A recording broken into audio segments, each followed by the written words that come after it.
ওকে, আসসালামু আলাইকুম। তো আমাদের আজকের ক্লাসের প্ল্যান হলো আমরা আজকে থিমেটিক কোশ্চেন এটা সলভ করব খুব দ্রুত গতিতে। আর আগামী বৃহস্পতিবার নেক্সট ক্লাসে আমরা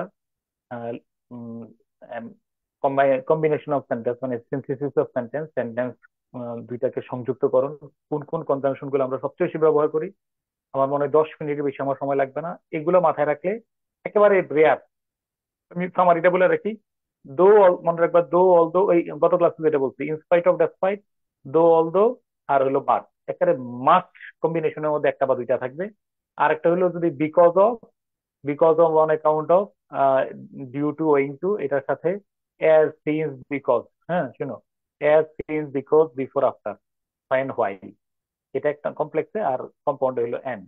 অর্থাৎ আমি বলতে চাই যে সিনথেসিস অফ সেন্টেন্সের সবচেয়ে গুরুত্বপূর্ণ, অর্থাৎ দুইটা বা তিনটা তুমি কমন পেয়ে যাবা এই দুইটা নিয়ম থেকে। যদি ঘটনাটা লজিক্যাল হয় তাহলে in spite of despite, though although, sorry, যদি লজিক্যাল হয় তাহলে because of, because, as, since, when, while, before, after, আর কম্পাউন্ডে এন্ড। এটা হলো লজিক্যাল কনসিকুয়েন্স, ঘটনাটা যদি স্বাভাবিক প্রক্রিয়ায় ঘটে। আর দুইটা ঘটনা যদি বিপরীত ধর্মীয় হয় তখন আমরা ব্যবহার করব কি, তোমার ওই যে in spite of despite, though although, but. তোমার আমার আমার বুঝছেন, তিনটা প্রশ্নের উত্তর তুমি এখান দিয়ে ফেলতে পারবা। আমি তোমার রিল্যাক্স করবো দুই নিয়মে।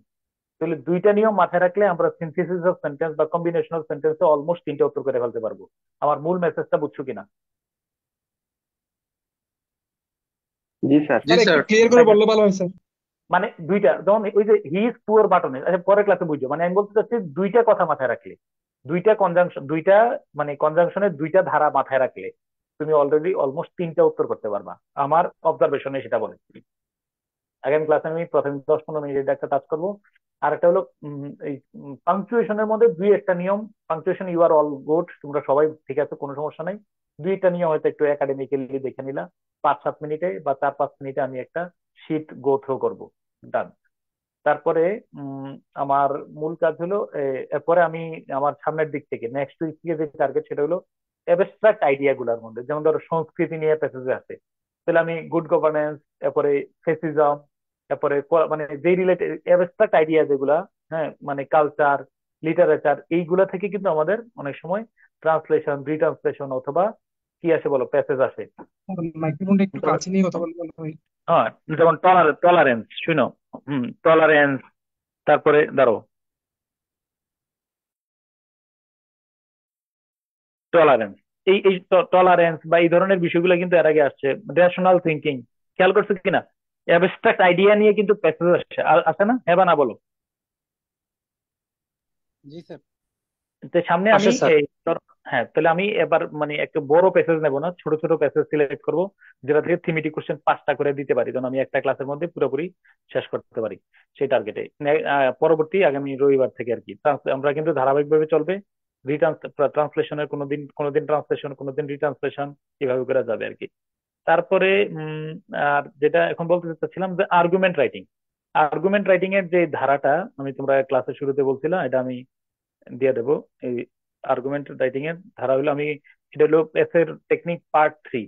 পার্ট 2টা কিন্তু আমি আবার বলে আর কি বলবো যে পার্ট 3 আনছেন কোন জায়গা থেকে, পার্ট 2 গেল কই? পার্ট 2 নিয়ে আমার একটু ঝামেলা আছে, তুমি পার্ট 2টাকে দেখাও।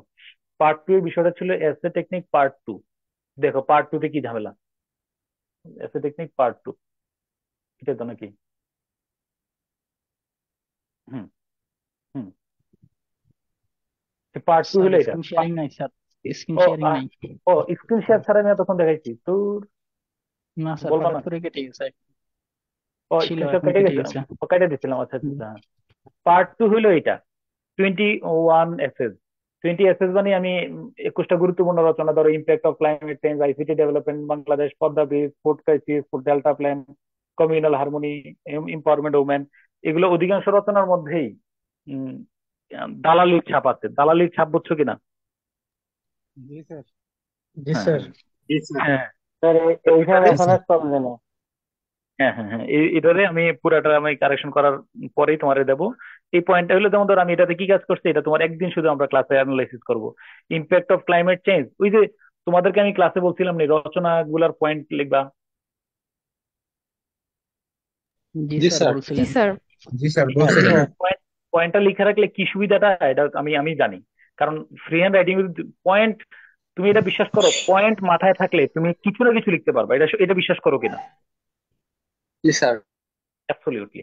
তো আমি শুধু এইগুলোতে পয়েন্ট আউট করে রাখছি, যে ধরো impact of climate change, global climate, তাহলে আমি কি কি পয়েন্ট দেবো? আমি ইন্ট্রোডাকশন দেবো, আমি একটা লিখবো হোয়াট ইজ ক্লাইমেট চেঞ্জ, আমি বলবো যে factors of climate change, factor গুলা কি কি, বুঝছো কিনা? কোন কোন ফ্যাক্টরে ক্লাইমেট চেঞ্জ গুলা হয়, difference between weather and climate, আমি একটু এক দুই লাইনে ব্যাখ্যা করবো, causes of climate change, cause গুলা কি কি, বুঝছো কিনা? এই দুই ধরনের কজ আমরা, হ্যাঁ, বের করে নেব।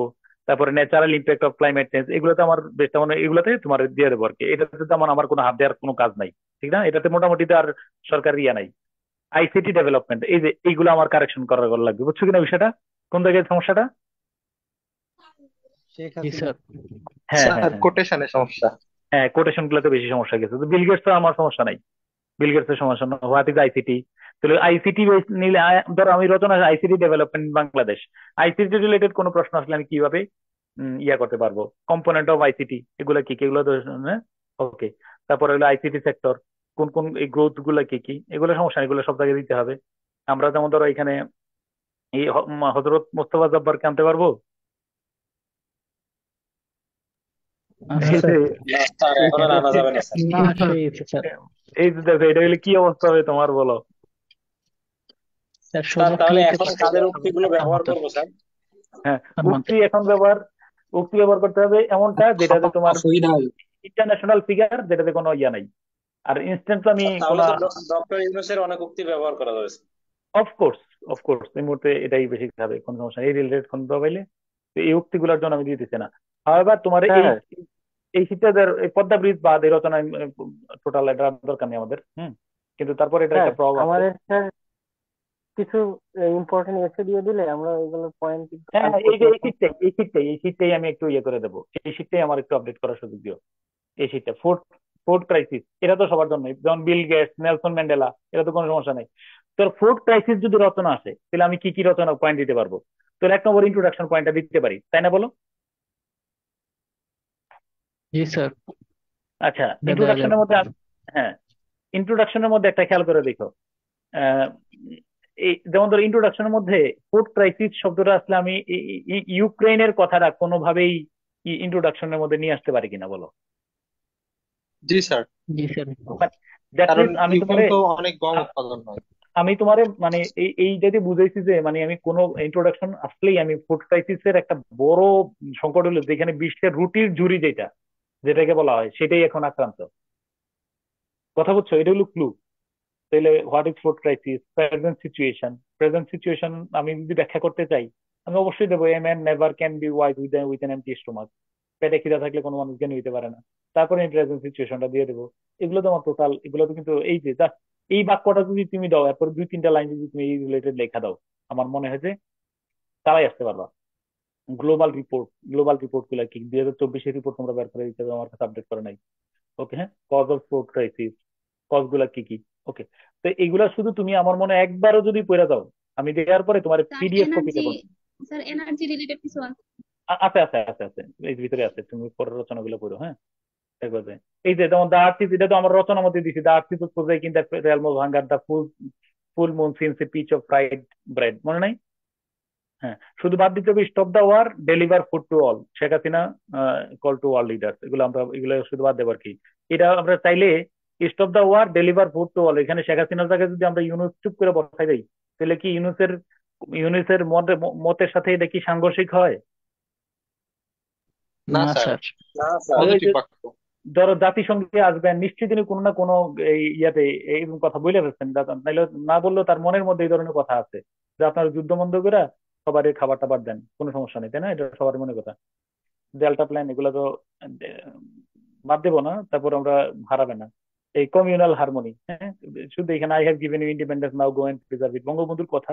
কিন্তু আমার মনে হয় বঙ্গবন্ধুরকেই একদম মুছে ফেলা দরকার আছে পরীক্ষায়। না স্যার, এরকম নিরপেক্ষ জায়গাতে দু একটা কথা দিলে হ্যাঁ, সমস্যা মনে হয় হবে না এরকম স্যার। আমার মনে হয় না কোনো। মুছে ফেলতে হবে। প্রেক্ষাপটের মধ্যে ফেলা, ধরো কমিউনাল হারমোনি রচনাটা আসছে, তাহলে তুমি কিভাবে ডেভেলপ করতে পারো? তাহলে আমি অবশ্যই একটা ইন্ট্রোডাকশন লিখবো উইথ এ কোটেশন, তারপর বঙ্গবন্ধুটা দিয়ে শুরু করলাম। হোয়াট ইজ কমিউনাল হারমোনি, সুন্দর করে আমি এক্স বিলিয়নের ব্যাখ্যা লাগবো যে ইয়ার মধ্যে কি, যদি স্যার আমার কোনো পরীক্ষা রেফারেন্স। স্যার পরীক্ষকও কি চান্স হবে নাকি? আমার মনে হয় বঙ্গবন্ধু সম্পর্কে, শোনো এখন একটা মানে এখনকার পরিস্থিতি না, আমি নিজেই আমরা নিজেই বিভ্রান্ত। বিশ্বাস করো, টোটাল আছে না, মানে এটা যে এই একটা মিনিট সময় দিয়ে, একটা জরুরি ফোন, একটা মিনিটে স্যার না রিসিভ করো। দেওয়াটাই মনে হয় বেটার এক হবে। মিনিট, এক মিনিটের সময় দিও, হ্যাঁ 1 মিনিট।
ও,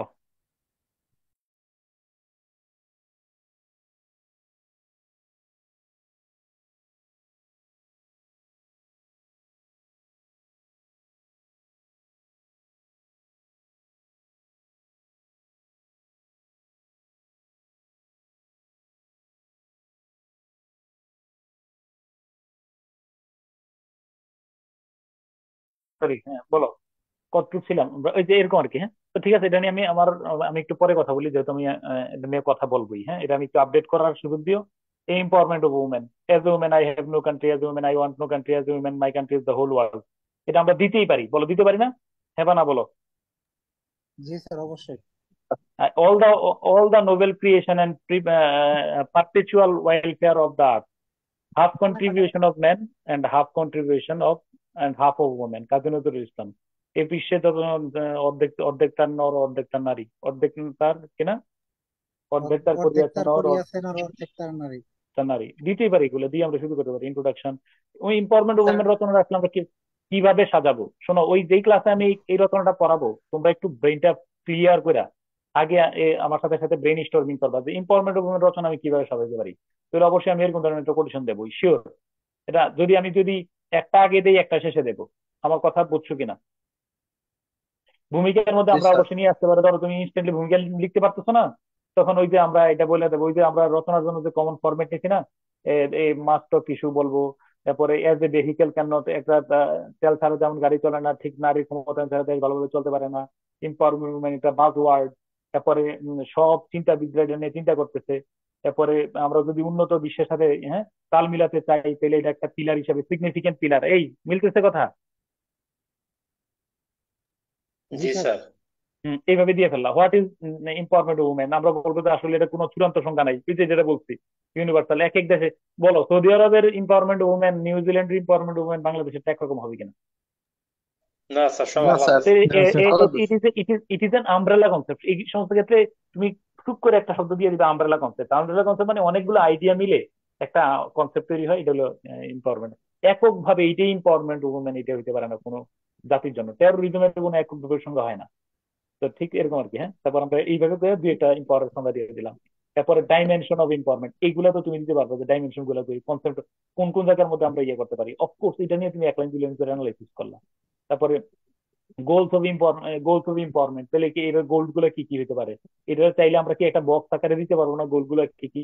ধরো হিউম্যান, প্রমোটিং হিউম্যান রাইটস, তাই না, ইলিমিনেটিং পোভার্টি, মানে টোটাল আমরা একটা চিন্তা করে করে একটা বক্স আকারে দিতে পারি না, বলো, গ্রাফ চার্ট আকারে। জি স্যার জি স্যার। সিকিউরিং এইভাবে উইমেন করে, লাইফ। হ্যাঁ, হ্যাঁ, এইভাবে তোমার অর্জিত জ্ঞান কাজে লাগাইতে পারবা যে এইগুলোতে ইকোনমিক এনভায়রনমেন্ট মানে এইভাবে করে আমি শুধু কি পয়েন্ট গুলো টাইনা নিয়েছি। একবার যদি চুপ বলে রাখতে পারো আমার মনে হয় যে ইনশাল্লাহ হ্যাঁ, কাজে লাগবে। হুম, তাহলে তো স্যার আপনার শীট ফলো করলে আমাদের আর হচ্ছে এসের জন্য আলাদা করে পড়া লাগবে না, হুম, নাকি? হ্যাঁ, মানে এটা একটা তুমি বাড়াইতে পারবা আর কি, আমার বিশ্বাস যেটা একটা হাতের পাঁচ হিসাবে থাকবে। এই যে কে জানে জি বলছিল স্যার, ইন্ডিভিজুয়াল স্টুডেন্ট ওএসটি তে মিলাই পড়লে স্যার মোটামুটি স্যার এনার্জি। একদম 100% হ্যাঁ, আমার সমস্যাটা এনার্জি। হয়ে গেছে আমার ওই যে শেখ হাসিনাটারে চেঞ্জ করতে হবে আর কি একটু, হ্যাঁ, মানে শেখ হাসিনার জায়গায় অন্য কিছু বসাইয়া অ্যাডজাস্ট করতে হবে, বুঝছো। আর আরেকটা কাজ হলো 2023-এর ডেটা চেঞ্জ করে 2024-এর তা দিয়ে দেয় আর কি। ওকে, তো এটা একটু আমি হাত তারপরে এখানে কি ফোর্থ ইন্ডাস্ট্রিয়াল রেভলিউশন, এটাও কিন্তু অবশ্যই আমরা বাদ দিতে পারবো না। হুম, তারপরে মেগা প্রজেক্ট তো গেছে, শেষ। তারপরে মেগা প্রজেক্টের দরকার আছে আর আমাদের।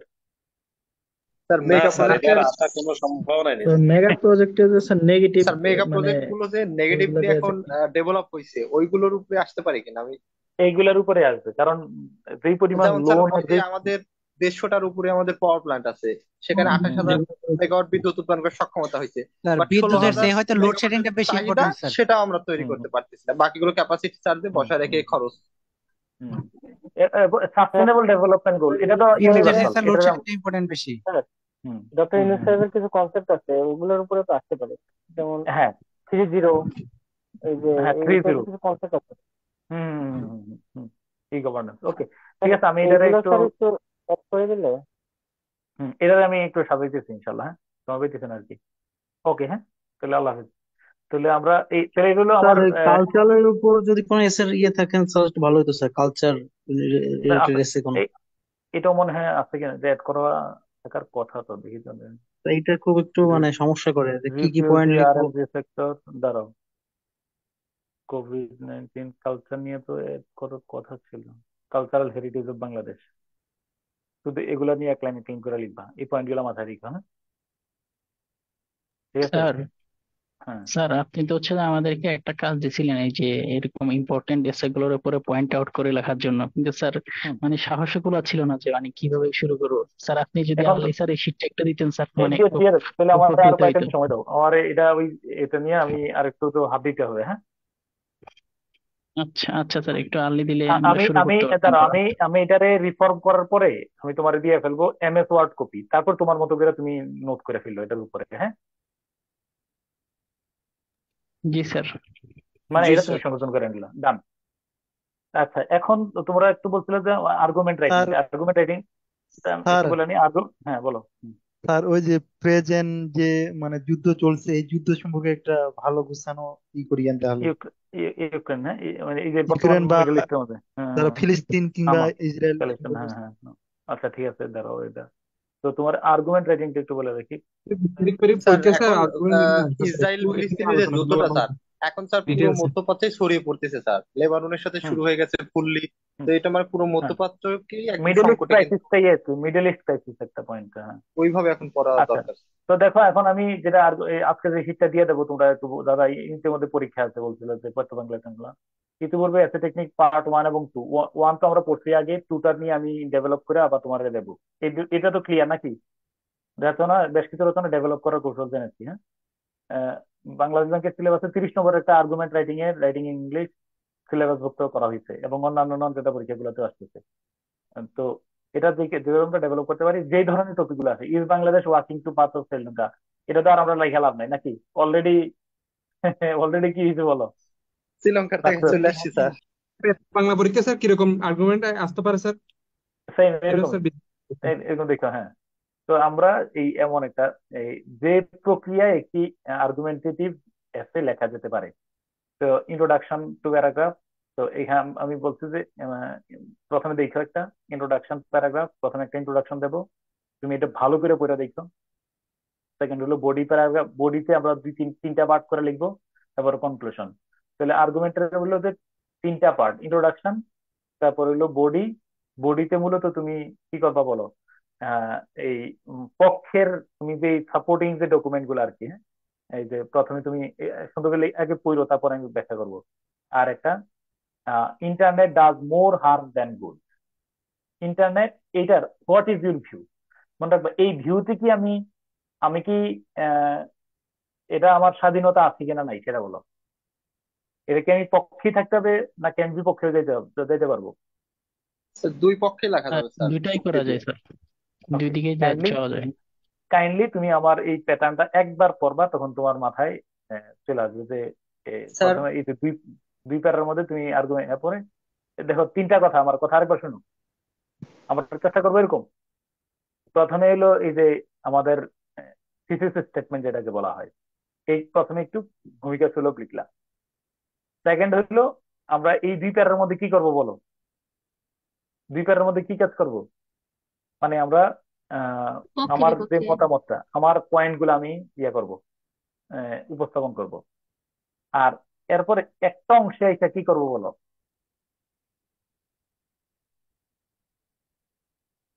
কিসের মত খণ্ডন করব? বিরোধীদের মত খণ্ডন করবো স্যার। যারা আমার এই আমার আমি আমরা যে যুক্তিগুলা দেই এটার বিরুদ্ধে যারা কথা বলে এই মতামত আমরা খণ্ডন করবো। আর লাস্টে এসে আমরা একটা কনক্লুশন দিয়ে করবো। হ্যাঁ, শেষ একটা কাইন্ডলি একটু একবার পড়লে তোমার একটা পুরো এই পিডিএফ কি স্যার আজকে গ্রুপে দেওয়া হবে? আজকে দিয়ে দেবো তাহলে। হ্যাঁ, সব ওই ভিডিও ইয়ে দিয়ে দেবো, কি বলেন এটার নাম, পিডিএফ এবং ইয়ে দুইটাই দিয়ে ওয়ার্ড দেবো। ফাইল, হ্যাঁ, তোমার মতো করে ওয়ার্ড ফাইল এবং হোয়াটসঅ্যাপ পিডিএফ দুইটাই দুইটাই। দুইটাই দিয়ে থ্যাংক দেবো। You sir. স্যার স্যার আর্গুমেন্টের স্যার শুরুতেও কি কোনো কোয়েশ্চেন দেওয়া যায়? আর্গুমেন্টের শুরুতে না দেওয়াই ভালো। আর্গুমেন্টের শুরুতে থিসিস স্টেটমেন্ট দিয়ে শুরু করবা। এই যে যে প্যাটার্নটা আমি দেখাচ্ছি এটা জাস্ট এটা মানে ওয়ার্ল্ড রিকগনাইজ, এটা সবচেয়ে বেশি গ্রহণযোগ্য দুইটা মতামত আমি এখানে তোমার শো করছি। স্যার আহ, হুম, স্যার বলছিলাম যে ওই যে আইএলটিএস এর যে রাইটিং পার্টে যে দুইটা টপিকে লিখতে হয়, ওই দুইটা কি আর্গুমেন্ট রাইটিং? অলমোস্ট এটা ইনস্ট্রাকশনে যেটা দেয়া থাকে অনেক সময়, অনেক সময় তবে অধিকাংশ ক্ষেত্রে আর্গুমেন্ট রাইটিং এ হয়। তার মানে স্যার ওইটা আর এই আপনি যেটা দেখালেন মানে একই সেম, জিনিস? Almost same. ও, আচ্ছা ঠিক আছে। আচ্ছা, এবার আসো, আমরা স্যার চলে যাব। আর্গুমেন্টে কি টাইটেল দিতে হয়? টাইটেল তো দেয়াই থাকবে, ওনারা যদি দিয়ে রাখছেন ওইটাই টাইটেল লিখবো? দেয়াই থাকবে। এটা লিখে চলো। আচ্ছা, এবার আমরা চলে যাই স্যার মানে স্যার টাইটেলটা কি আবার আলাদা করে লেখা লাগে খাতায়? খাতার উপর লেখা লাগবে না, তুমি ইন্ট্রোডাকশন দিয়ে শুরু করলে হয়, ইন্ট্রোডাকশন শুরু করলেই চলবে। পয়েন্টের নামও লিখতে হয় না আর্গুমেন্ট রাইটিং এ, শুধু প্যারা প্যারা করে লিখে দিলে হয়। আর পয়েন্টের নাম দিলেও কোনো প্রবলেম নাই। আচ্ছা, আমরা এখন থিমেটিক কোশ্চেনে আমরা আছি, তাই না? থিমেটিক কোশ্চেন,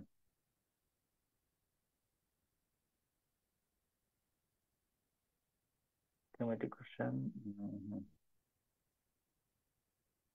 স্যার, হুম, স্যার পড়তে তো ভালো লাগে না স্যার, কিন্তু স্যার এই যে গল্পগুলো বা জ্ঞানগত আলোচনাগুলো শুনতে স্যার ভালো লাগে। আপনার কি করা যায়? আমারও স্যার মানে সেম কথা স্যার, আজকে গল্প করতে সুন্দর, আমারও সুন্দর লাগছে। এটা এটা কিন্তু একটা ধরো উম, পরীক্ষার আগে এগুলো খুব ভালো লাগে। পরীক্ষার দেখে তো আমার কাছে না, যতবার পরীক্ষা ছিল ততবার মন চাইছিল যে আমি সাদেক যাই পরীক্ষার আগে। দেখবে যে এবং বিভিন্ন টক শো, অনেক মানে মনে চাই যে অনেক কিছু করি এবং পৃথিবীটা আমার শুধু পরীক্ষার কারণে আটকে আছে। কিন্তু পরীক্ষা যেদিন শেষ হবে সেদিন আর সাথে যাইতে মন চাইবে না, দেখবা সেদিন রেস্ট করবো, পরদিন থেকে তুমি যেরকম সেরকম। পরীক্ষা একটা বড় চাপ। শোনো, পরীক্ষার আগের মুহূর্তের অনুভূতিটা আমারে না, আমার মামি এখনো ফোন করলে ইয়ার কি করে বলে আর কি, যে শরীফ সামনে তোমার পরীক্ষা আছে কিনা, 31 থেকে 36 পর্যন্ত। কেন, কোনো কথা বললে আমার সামনে প্রিলিমিনারি, প্রিলিমিনারি শেষ রিটেন, রিটেন শেষ ভাইবা, ভাইবা শেষ আবার কি বলো, প্রিলিমিনারি না। তো যে যাই বলতো আমার সামনে পরীক্ষা। তো এখন ওই মামি আমার সবসময় ইয়ার কি করে বলে যে শরীর সামনে তোমার পরীক্ষা আছে কিনা। এই পরীক্ষা দিতে দিতেই কি মানে তারুণ্যর একটা বড় অংশ শেষ, কোনো জীবন এনজয় করতে পারিনি। এই জন্য তোমার বলি, আর এই কারণে অনেকে বিরক্ত হয় স্যার, আত্মীয় স্বজন খুব বিশেষ বিরক্ত। করে মানে বাবা আত্মীয় মা। স্বজন মানে কি, রুসাভা হসপিটালে, বুঝছো কিনা, এই রুসাভার 16 তারিখ এপ্রিলের আমার আমার ভাই ভাই হইলো 33-এর, ভাই ভাই হইলো 18 তারিখে। এই কোনো হসপিটাল থেকে রেখে দৌড় পেলে বুঝো, শ্বশুর শাশুড়ি আত্মীয় স্বজন বাচ্চা বউ বাচ্চা হাসপাতালে হসপিটাল রেখা ভাইবা দিতে চাইতেছি, মানে কি অবস্থা। হ্যাঁ, তো এই আর কি। তো এটাই মাথায় রাখবা, তুমি শুধু ভাববা যে আগামী বছর এমন দিন যেন আমি, আল্লাহ আমার আর এই প্রস্তুতি নেওয়া আমার খুব পেইন। আমি তোমারে বলি, এই যে 36 জন বিসিএস আমি চুলগুলা ন্যাড়া করছি, আমার অসুস্থ, আমার পা ফুলে গেছে, এটা এই অবর্ণনীয় দুর্ভোগের কথা বলে শোনানো যাবে না। মনে রাখবা যে সামনের দিনগুলো অনেক বেশি মনে হয়। শুধু কন্ট্রোল ইউর ইমোশন, নিজের দেখো কন্ট্রোল করবা, কন্ট্রোল। এটা হলো স্যার মানে আপনার সাউন্ডটা স্যার একদম লো স্যার, আমার সাউন্ড অন্যদিনের মতো। অন্য, কি বলো স্যার এই আমাদের বাকিটা কিন্তু বলো তো। কোনো সাউন্ড স্যার সমস্যা হচ্ছে একদম না পারফেক্ট শব্দে, আছে স্যার। আমাদের তুমি কোনো রিজয়েন করো। সমস্যা সমস্যা হচ্ছে তারা না তো স্যার। Net sir problem. আপনার মাইক্রোফোন। আচ্ছা রিজয়েন করো আরেকবার। শোনো আমি বলতেছি যে আগামী বছর যদি আরেকবার পরীক্ষা দিতে হয়, এত কষ্ট আমি বুঝতে পারবো না। এক লাইন বইলা আমার নিজের সম্পর্কে আরো একটা লাইন বইলা তোমার বলি, 31তম বিসিএস আমার জীবনের সবচেয়ে সুবর্ণ বিসিএস, সবচেয়ে ভালো বিসিএস। 31তম বিসিএস এর আগে লায়ন মোহাম্মদ গিয়াসুদ্দিন স্যার আমারে ওই যেটা বলতো আর কি, যে সময়ের ব্যবধানে শুধু আমি, কারণ ওইখানে আমি মডেল খাতাগুলো, মডেল টেস্টে আমি ফার্স্ট ছিলাম। তো এটা হইলো ওই সময় গড়াইলে আমি ক্যাডার হয়ে যাব, এরকম একটা মানে গরম গরম ভাব ছিল। ওই সময় তো কোচিং ও ক্লাস নিতেছি, আর রেজাল্ট হইলে আমার রেজাল্ট চলে আসবে। কিন্তু এই যে পতন, এই পতনের কিন্তু আর উত্থানটা অনেক কষ্ট হয়েছে, অনেক কষ্ট হয়েছে। মাইক্রোফোনটা মুখের কাছাকাছি অ্যাডজাস্ট, মুখের কাছাকাছি সমস্যা নেই, আশা করি ক্লিয়ার শুনতেছো। এই জন্য এই অভিশাপে পড়ো না, আগামী বছর আরো একটা রিটেন পরীক্ষা ফেস করবা। এটা যে কত বড় কাজ, কত বড় দুর্যোগ তোমার জীবনের মধ্যে, এটা তুমি ভুক্তভোগী হওয়ার পরে ফিল করবা। শুধু বলবা যে আল্লাহ আমার এইটাই লাস্ট বিসিএস। প্রত্যেকদিন সকালবেলা উঠা ধ্যান করবা, মেডিটেশন করবা, আর শুধু লাইগা থাকবা যে আল্লাহ আমি এইটাতেই আমার এক চান্সে বিসিএস ইয়ে করে দেখেন।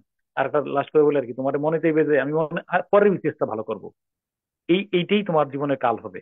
এটাই আমার ফার্স্ট এন্ড লাস্ট বিসিএস। এই বিসিএস এ আমার কাঙ্ক্ষিত সাফল্য আমি আনবই। কারণ সবাই এখন মানে লেদার জিনেসে আছে, হাত পা ছেড়ে বসে আছে, ইয়ে দিলে পড়বে। কিন্তু আমি একেবারেই ডিটারমাইন্ড, ইনশাল্লাহ 200 জনের মধ্যে একজন একজন থাকবো। ওকে, আমার কথা স্পষ্ট শোনার কথা সবাই। ওকে, চলো আমরা চলে যাই থিমেটিক কোশ্চেন। হ্যাঁ, আমার কথা স্পষ্ট শুনতেছো কিনা? জি স্যার। জি জি স্যার। স্যার, শোনা যাচ্ছে। স্যার একটা কথা জিজ্ঞাসা করার ছিল। দাঁড়াও, না এটা আমার শেষে কথা বলে, শুধু আমি এটা শেষ করে নিই, এটা পরে লাস্ট কথা বলে। আমি এই আল্লামা ইকবালের একটা কথা আছে, লাইনটা রেকর্ডিং শুনে, আমি দুনিয়া সে কেয়া মতলব, মাদ্রাসে হায় ওয়াতান আপনা, মরেঙ্গে হাম কিতাবো পর, পরাক হোগা কাফন আপনা। এই অর্থটা বলতে পারবা? আল্লামা ইকবালের বিখ্যাত, আমি দুনিয়া সে কেয়া মতলব, এই পৃথিবীতে আমি আসলাম বা কেন, এই পৃথিবীতে আসার উদ্দেশ্যটা আমার কি। পরে লাইন শেখওয়ার মধ্যে বলছে, জবাব শেখওয়া। পরে বলছে যে আমি দুনিয়া সে কেয়া মতলব, মাদ্রাসে হায় ওয়াতান আপনা, দার্স, দার্স মানে হলো লাইব্রেরি, অতন, অতন মানে হলো কান্ট্রি, মানে আমার বাসস্থান। মাদ্রাসে হাই অতন আপনা মানে লাইব্রেরি ইজ মাই রেসিডেন্স, যেখানে বই আছে সেটাই আমার বাসস্থান। মরেঙ্গে হাম কিতাব উপর, পড়তে পড়তে বইয়ের উপরেই যেন আমি মরে যাই। আর ওরাক হোগা কাফন আপনা, ওরাক মানে হলো পেজ, তোমরা বইয়ের পৃষ্ঠা দিয়ে প্রয়োজন আমার কাফন দিয়ে হইল। তো তুমি এটা বারবার পড়বা, যে এই এখন এই যে যে উদ্দীপনা নিয়ে এখন পড়ার ইয়াটা আছে, এই এখন একটা চমৎকার সিলেবাস, আমি পুরোপুরি ভাবে সিলেবাসটা শেষ করে নিজের একটা মানে মানে পূর্ণাঙ্গ মানে প্রস্তুত মানে কনফিডেন্ট মানে কম্পিটেন্ট কি বলে না, প্রতিযোগী আর কি। তো আসো প্রশ্নগুলো আগে পড়ি। প্রশ্ন উত্তর শুধু একবার দেখে রেখো। আগামী ক্লাসে আজকে আমি একবার আমি আমার আইডিয়াটা শেয়ার করে যাই, তারপরে আমরা তুমি শুধু সামারিটা লেখার জন্য তোমার সময় দেবো। এখানে আমি দ্রুততম সময়ে প্রশ্ন করবো, উত্তর দেখাই দেবো যে আমি কিভাবে লিখছি। তাহলে what is the passage about, এই প্রশ্নের উত্তরে আমার কথা ছিল প্যাসেজ, এই প্রশ্নের উত্তর আমরা কি শুরুতে লিখবো না শেষে লেখা বেটার হবে? শেষে লেখা বেটার হবে স্যার। এবং জায়গা দেখে পরে লিখবেন। এটার একটা প্যাটার্ন আমরা দিয়ে দিচ্ছি, আমরা অবশ্যই শুধু মেইন পয়েন্ট লিখবো না, সাপোর্টিং পয়েন্ট গুলো লিখবো। কারণ আমরা জানি একটা প্যাসেজের দুই ধরনের আইডিয়া থাকে, মেইন আইডিয়া, সাপোর্টিং আইডিয়া। যদি আসে আলহামদুলিল্লাহ, তোমরা ভালো লাগার কথা। এটা হাফ পেজ খালি রেখে সামনে দিয়ে চলে দেবা। Describe the relation among population development growth according to passage. আচ্ছা আমারে, তুমি ধরো প্যাসেজ পড়ো নাই, আমারে একটু আগে বলো রিলেশন এবং পপুলেশন ডেভেলপমেন্ট এন্ড গ্রোথ এটা কি সেপারেট না ইন্টার রিলেটেড? ইন্টাররিলেটেড। রিলেটেড মনে হচ্ছে। মানে অর্থাৎ তুমি যদি প্যাসেজ নাও পড়ো, মনে রাখবা এই প্যাসেজটা হুবহু উত্তরে এই ধরনের প্রশ্ন হুবহু প্যাসেজের উত্তরে লাইন বাই লাইন থাকবে না। এটা একটা মানে সামষ্টিক প্রশ্ন, যে সম্পর্কটা কেমন এই প্যাসেজ অনুযায়ী স্যার এই তুমি কোশ্চেনটা ভালো বুঝিনি, পপুলেশন ডেভেলপমেন্টের সাথে গ্রোথের কি সম্পর্ক? জনগণ বাড়লে ডেভেলপমেন্ট অপরিহার্য কিনা বলো? জি স্যার। ডেভেলপমেন্টের সাথে গ্রোথের নিবিড় সম্পর্ক আছে কিনা বলো? জি স্যার। একটার সাথে আরেকটা অবধারিত ভাবে আসে কিনা বলো? জনসংখ্যা বাড়তেছে, ডেভেলপমেন্ট হচ্ছে না, তাহলে কি ওই জনগোষ্ঠী টিকে থাকবে? না স্যার। তাহলে না স্যার। তাহলে মুদ্রা কথা হলো এটার আমরা এই প্রশ্নটার উত্তর যদি তুমি কোথায় খুঁজতে যাও, প্যাসেজে খুঁজতে যাও, তখনই তুমি বিভ্রান্ত হইবা। আমার মনে হয় না এই প্যাসেজের মধ্যে একদম একিউরেটলি পাইবা, বরং এটা আমি আমার মতো করে ডেসক্রাইব করে ফেলতে পারবো যে একটার সাথে একটা ইন্টার রিলেটেড। একটা যদি বাড়ে তাহলে জনসংখ্যা বাড়তেছে, অপরিহার্যভাবে ওই রাষ্ট্রে ডেভেলপমেন্ট এবং গ্রোথ মানে আহ, তোমার প্রভাবিত হবে ধারাবাহিকভাবে স্যার। হ্যাঁ প্রভাবিত হবে, স্যার বাড়বে। এটা আমরা পপুলেশন বাড়লে তো স্যার ডেভেলপমেন্ট নাও হইতে পারে, না গ্রোথ না তো হইলে নাও তো আর হইতে পারে। ওই পপুলেশন তো আর তাহলে তোমার ইয়ে হবে না, মানে মানে দেশকে আগে নিতে পারবো তুমি? মানে জনসংখ্যা হবে না। স্যার এখানে তো দেশ হ্যাঁ, আগানোর বিষয়ে বলতেছে না। না না না, আমি বলে রাখি, যেহেতু এটা রিনিউয়েবল এনার্জির কথা বলছে, এটা পুরো প্যাসেজের মধ্যে বলবা রিনিউয়েবল এনার্জি মানে, এবং এটা পপুলেশন বাড়লে এই পপুলেশনের সাথে গ্রোথের সম্পর্কটা আছে কিনা সেটা বলো। আচ্ছা স্যার। আচ্ছা স্যার। মানে মানে আমি বলতে চাচ্ছি, খেয়াল করে দেখো, আমরা কিন্তু এখনো প্যাসেজ পড়ি নাই, কিন্তু আমরা আমাদের মূল উদ্দেশ্যটা কি? আমরা কি প্যাসেজ পড়ার প্রশ্নগুলা পড়া প্যাসেজ থেকে খুঁজে উত্তর বের করব এই কথা ছিল, নাকি প্রশ্ন পড়ার সাথে সাথে একটা অনুমিত উত্তর আমি মনে মনে কল্পনা করে ফেলবো? কোন কথাটা ছিল সেটা বলো। স্যার একটা পরেরটা স্যার অনুমিত একটা স্যার। উত্তর অনুমিত মনে উত্তর করেন। কল্পনা করে এই নিব। কথাটাই বলতে হচ্ছে যে আমি যেন পুরো প্যাসেজের উপর ডিপেন্ড না করে থাকি। আমি যা ভাবছি তা প্যাসেজে এমনটাই হওয়ার কথা।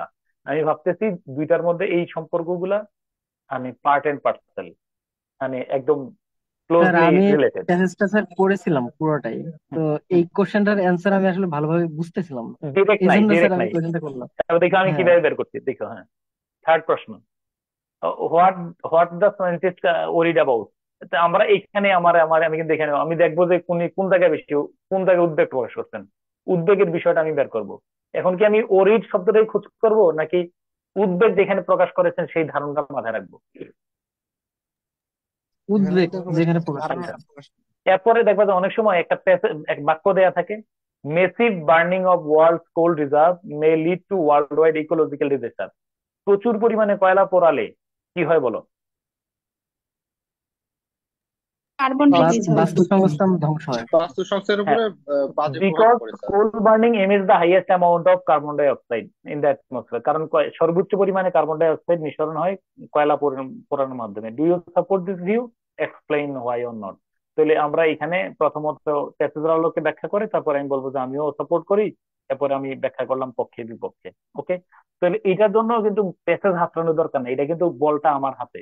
এই বাক্যটাকে আমরা অ্যানালাইসিস করব, এটা কি আমি প্যাসেজে যাওয়ার দরকার আছে? না স্যার। না sir. Okay, what do you mean by potential danger of nuclear energy? আবার বলো। তাহলে আমরা এখানে বের করবো, প্যাসেজের মধ্যেই আমরা খোঁজ করে what do you mean by potential danger of nuclear energy, এই লাইনটার অর্থটা কি বলো? লাইনটার অর্থটা কি? নিউক্লিয়ার এনার্জির সম্ভাব্য ঝুঁকি কি? সম্ভাব্য ঝুঁকি বলতে কি বোঝায়? ঝুঁকি বলতে কি বোঝায়? তুমি প্যাসেজ পড়ো না, এখন আমারে বলো নিউক্লিয়ার এনার্জির ঝুঁকি কি আছে? স্যার আছি তো। যদি আর্থকুইক হয়ে যায় অথবা ব্লাস্ট হয়ে যায় তাহলে তো সারা এরিয়াতে ছড়াই পড়বে। তারপর যে রিসেন্ট জাপানে যে ফুকুমা স্যার এই পাওয়ার প্ল্যান্টের পানি তারপর চেরনোবিল যে রেডিয়েশনের ঝুঁকি আছে স্যার। 1986 সালে যেটা হয়েছিল, ফাইন ইউক্রেনের ফাইন ফাইন। চেরনোবিলে। আচ্ছা, এনভায়রনমেন্টে অনেক সমস্যা। এবার শোনো, যারা এই প্যাসেজটা পড়ো নাই তোমরা আমারে বলো, প্যাসেজে কি ওরা যা বলছে এর বাইরে কিছু থাকার কথা কিনা বলো, নাকি মূলত এই কথাটাই থাকার কথা? স্যার এইটাই থাকার মূলত কথা। এই কথাটা থাকার এর কথা বাইরে স্যার। কিছু তো নাই, মানে এটা হলো যে কোনো মুহূর্তে হলে মানুষের অনেকটা মালামাল ধন সম্পদ ক্ষতি হয়ে গেছে। ফুকুশিমা না না, পরে ফুকুশিমার মধ্যে যেটা হয়েছে এরকম, বা ওই যে চেরনোবিলের কথা এখানে বলা আছে, এইগুলোই তো উদাহরণ, আর তো অন্য কোনো উদাহরণ নাই, তাই না? রেফারেন্স এগুলো আনবো। এরপরে হলো what according to mister Kalam is the solution of future energy crisis. Future energy crisis এর সলিউশন তিনি কি দিচ্ছেন? এটা যদি আমার বোধ জ্ঞান থাকে, ধরো ফিউচার, তুমি ধরো আমি কালাম নাই এখানে, আমি বললাম যে ভবিষ্যৎ জ্বালানি সংকটের প্রধান উপায়টা কি হবে, এটার উত্তর কি তুমি প্যাসেজ দেখা ছাড়া বলতে পারবা? Sir renewable energy. রিনিউয়েবল সহজ কথা, এটা রিনিউয়েবল এনার্জি। তো রিসোর্স। আমার সাধারণ জ্ঞানের প্রশ্ন, মানে জ্ঞানমূলক প্রশ্ন এটা। আচ্ছা, তারপরে দেখো, এরপরে হলো আসো, why do you think people should look for renewable energy? বলো, why do you think people should look for renewable energy? কেন রিনিউয়েবল এনার্জি খোঁজা দরকার? জাস্টিফাই ইউর আনসার, বলো কেন খোঁজা দরকার, মানে রিনিউয়েবল এনার্জি সন্ধান করার কেন প্রয়োজন? তুমি যারা প্যাসেজ পড়ো নাই তোমরা পরিবেশকে ভাই, বাঁচানোর জন্য। আর এটা স্যার পরিবেশ বাঁচানোর ব্যবহার জন্য করলেও নিঃশেষ হয়ে যায় না মেইনলি স্যার। যে এনার্জি গুলো এখন আবার ব্যবহার পরিবেশ বান্ধব। করতেছে, ফুয়েল, কি আর কি? তারপর কোল, এইগুলোর ক্ষতিকর প্রভাবগুলো তুলে ধরলেই রিনিউয়েবলের পক্ষে তুলে রাখা ধরলে, যাবে। এবং এগুলো হলো তোমার ফুরিয়ে যাচ্ছে, কিছুদিন পরে পাওয়াই যাবে না। তাহলে এক নম্বরে পাওয়া যাবে না, দ্বিতীয় নম্বরে হলো ফুরিয়ে যাচ্ছে। তারপরে স্যার জীবাশ্ম জ্বালানির উপরে চাপ কমানো যায়, সরকারের ভর্তুকি কমানো যায়, অনেক হ্যাঁ, অপশন। মাশাআল্লাহ, এই তো আলহামদুলিল্লাহ। তাহলে একটা কথা খেয়াল করে দেখো, তাহলে আমি প্যাসেজের আলোকে এই কথাটা বলতে পারি, why do you think people should look for renewable energy? শুনো, আমি এটা প্যাসেজের আলোকে দিলাম, যখন আমার বলছো জাস্টিফাই ইউর আনসার, বল কি আমার হাতে কিনা, বল আমি নিজস্ব মতামত দিতে পারবো কিনা। জি স্যার, আমি যেটা লিখবো এটাই রাইট স্যার। এটাই হলো মাথাটা, কলিজাটা বড় করো, মনটা বড় করো, কোনো প্রস্তুতির বিষয় না। শুধু মগজটা, চিন্তাটা যদি একটু ব্রড হয়, তোমার লেখাটা অসাম হবে। তুমি শুধু মনে রাখবে, আমরা মানে কোনো মতে যেন প্যাসেজের সংকীর্ণতায় না ভুগি, এটাই বলে রাখলাম তোমার। এরপরে নিশ্চয়ই তিনি একটা সাজেস্ট ফর, তিনি কিছু সাজেশন দিয়েছেন। নিশ্চয়ই সাজেশন মানে পানি সংরক্ষণ সংরক্ষণ, কোনো অপচয় টপচয় না করা, কিভাবে বিশুদ্ধকরণ, পানি কিভাবে আবার রিসাইকেল টাইসাইকেলের কথা বলবেন এরকম। What knowledge have you had about green energy? তোমার গ্রিন এনার্জির ব্যাপারে তোমার কোনো কি ধরনের জ্ঞান আছে? এটা কি প্যাসেজের কথা নাকি বল আমার হাতে? স্যার নিজের হাতে স্যার বল। এটা নিজে লেখা যাবে স্যার। স্যার এটা নাই। সাজেস্টেড সুইটেবল, হ্যাঁ হ্যাঁ, স্যার গ্রিন এনার্জি শব্দটা আছে, গ্রিন এনার্জি শব্দটা আছে, বিশ্লেষণ দেওয়া নাই, তাহলে আমরা বিশ্লেষণ করবো। Suggested suitable title of the passage. Okay, তো আসো, আহ, উম, খুব দ্রুততম সময়ের মধ্যে একটু প্যাসেজটা পড়ানো, তারপর উত্তরগুলো কেমনে বের করছেন দেখবো। একটু দ্রুত পড়ো, তারপরে স্যার পড়ার এরকম স্যার সময় অনেক স্যার সময় 10টা দেখা যায় কোশ্চেন স্যার থাকলে প্যাসেজ স্যার, থেকে অনেকগুলো হ্যাঁ, ওই যে ফ্রেজ আর ইডিয়মস টাইপের কিছু দিয়ে বলে এটারে ইয়ে করতে, ব্যাখ্যা করতে, দেখা যায় অনেক সময় আমরা ধরতে পারি না এটার অর্থ, তখন স্যার আ- করণীয়। আসো আসো, এইটা আগামী ক্লাসের এই প্রশ্নটা করো, এই ধরনের প্রশ্নগুলো আমরা স্যার নিয়ে এই আসবো। যে হ্যাঁ, প্যাসেজে স্যার 10টা কোশ্চেন থাকলে স্যার কি হয়, যে কোশ্চেনই ভুলে যায় প্যাসেজ পড়তে পড়তে, এই সমস্যাটা হ্যাঁ, হচ্ছে। হ্যাঁ। স্যার কি এটা পয়েন্ট সত্য কি স্যার। পয়েন্ট কি পয়েন্ট মার্ক করবা, কি পয়েন্ট মার্ক করে রাখবা, তাহলে হবে। কি পয়েন্ট মার্ক করে রাখতে হবে, নাহলে ভুলে যাবে শিওর। একবার যদি ভুলে যাও, তাহলে তুমি বারবার কি পয়েন্টের দিকে আনবা। কি পয়েন্ট না মার্কিং করছো না, মানে তুমি ধরা খাইবা। আসো, দ্রুত একটু পড়ো, দ্রুত স্যার এখন তো দ্রুত ওই একটু। যে 45-এ দেখছিলাম যে 5 মার্কের কোশ্চেন আসে, এখন কি মানে প্যাসেজের বাইরে থেকে কি আমাদের নিজেদের কোনো আইডিয়া দেওয়া যাবে? মানে যদি যদি আমাদের নিজস্ব যদি কোনো আইডিয়া না বলে আর কি। না বললে দিতে পারবা না, না বললে প্যাসেজ দিয়ে দিবা। হুম, আচ্ছা আচ্ছা, জি। বলো, দ্রুত পড়ো একজন,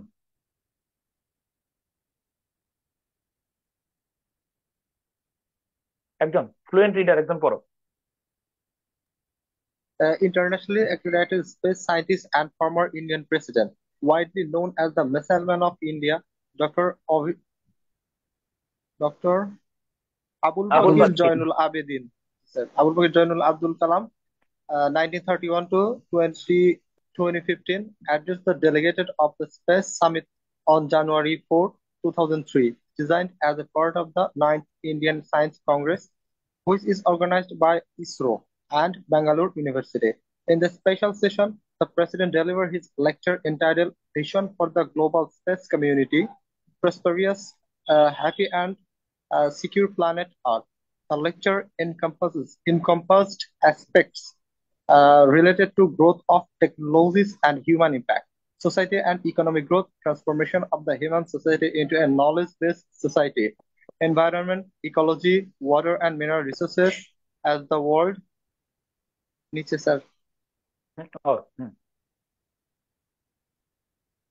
as the world moves to knowledge-based society, and finally ensuring a prosperous, happy, and secure planet Earth. He also unveiled issues like the dynamics of the tourism and energy water needs for the future generation and foods and floods. He further highlighted how space technology could be used as a powerful tool for achieving his vision of the prosperous, happy, and secure planet Earth.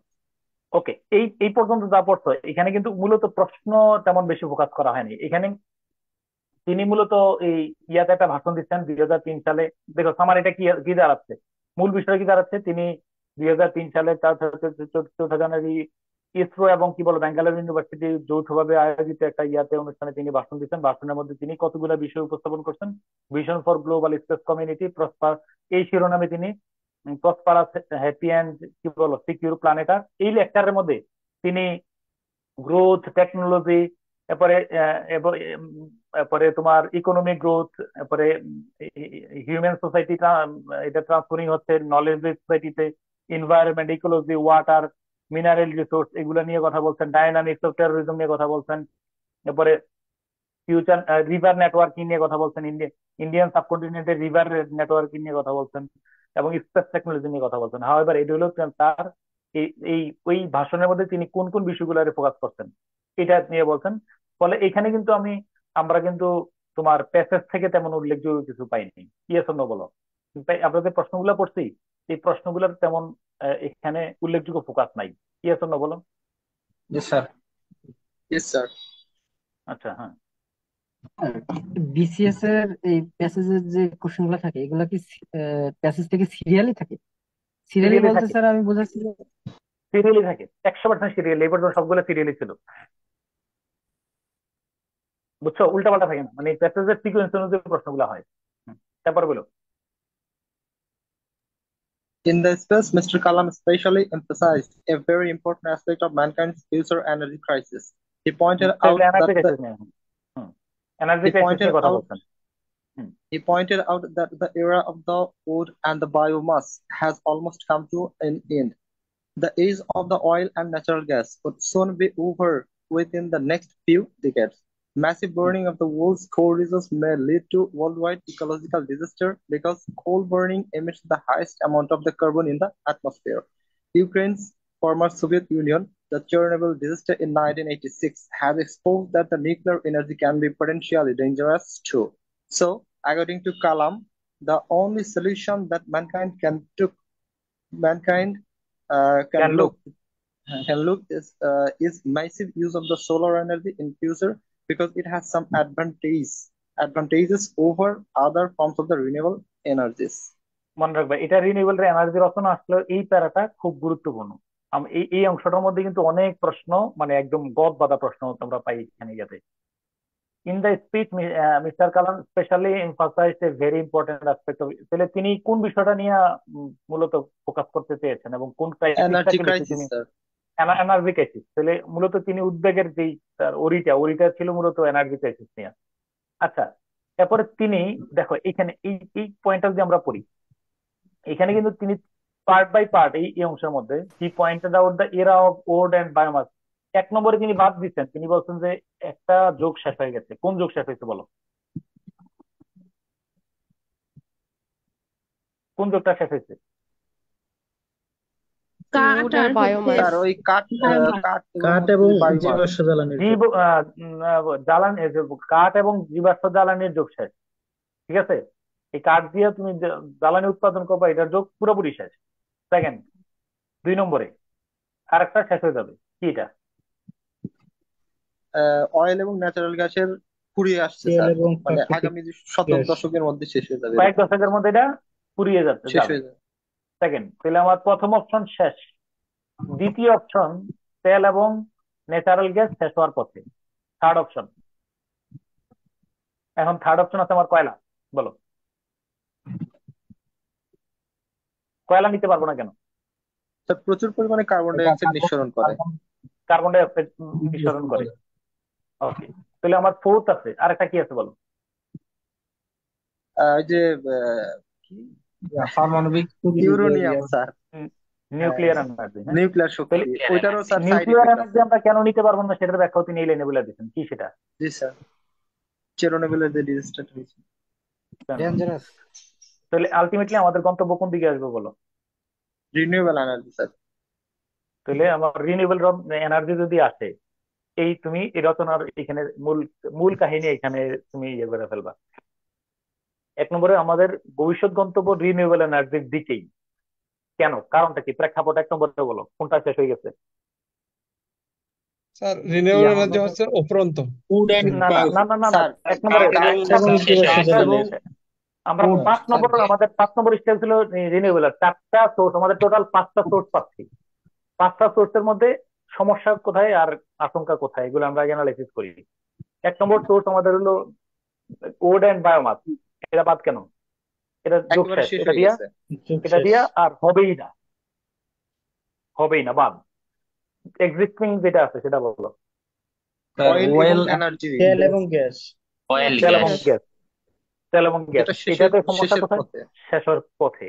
আচ্ছা third, 3 নম্বর। Sir কোল, কয়লা। Sir কোল, কয়লা, এটা carbon কয়লা, নিঃসরণ করে কয়লা, প্রচুর পরিমাণে, এই জন্য এটা এবং এটা মানে খনিজ। মারাত্মক রকমের এই ক্ষতি হবে। হ্যাঁ, কয়লা দিয়ে হবে না, কয়লার মধ্যে কোনো আশঙ্কা নেই। চতুর্থ একটা ভালো সোর্স হচ্ছে renewable, nuclear energy. Nuclear energy. Nuclear এটাতে এনার্জি। কারণ ইতিমধ্যে চেরনোবিল, আবার উনার পরে ফুকুশিমার মধ্যে যেটা হয়েছে, উনি ভাষণটা দেওয়ার পরে, উনি ভাষণ দিয়েছে 2001 সালে, এটার পরে হয়েছে ফুকুশিমা। অর্থাৎ আমরা কোনো এখানে এই চারটার মধ্যে কোনো সোর্স খুঁজে পাই নাই এখন। সবচেয়ে এর মধ্যে রিনিউয়েবল এনার্জির মধ্যে সবচেয়ে বেস্ট কোনটা বলো? অনেক সোর্স আছে। Solar solar energy. Energy. Solar energy sir. Solar energy, ঠিক আছে। এখানে আমি দেখছি যে তোমার এই ইয়াতে ধরো মানে বাস চলতেছে ইলেকট্রিক, মানে তেলের কোনো ব্যবহার খুবই কম। তেলের ব্যবহার থেকে টোটালি এটা ইউএসএ তোমাদের টার্গেটে আছে তেলের ব্যবহার। একটা বিষয় জানো কি, আমি একটা মজার বিষয় তোমার বলে রাখি। এখানে অনেকে একটা গাড়ি ব্যবহার করে, এটা টেসলার আর কি। সেটা হলো তুমি এটাতে, এটার নাম হলো সেলফ ড্রাইভিং। সেলফ ড্রাইভিং বুঝছো কিনা?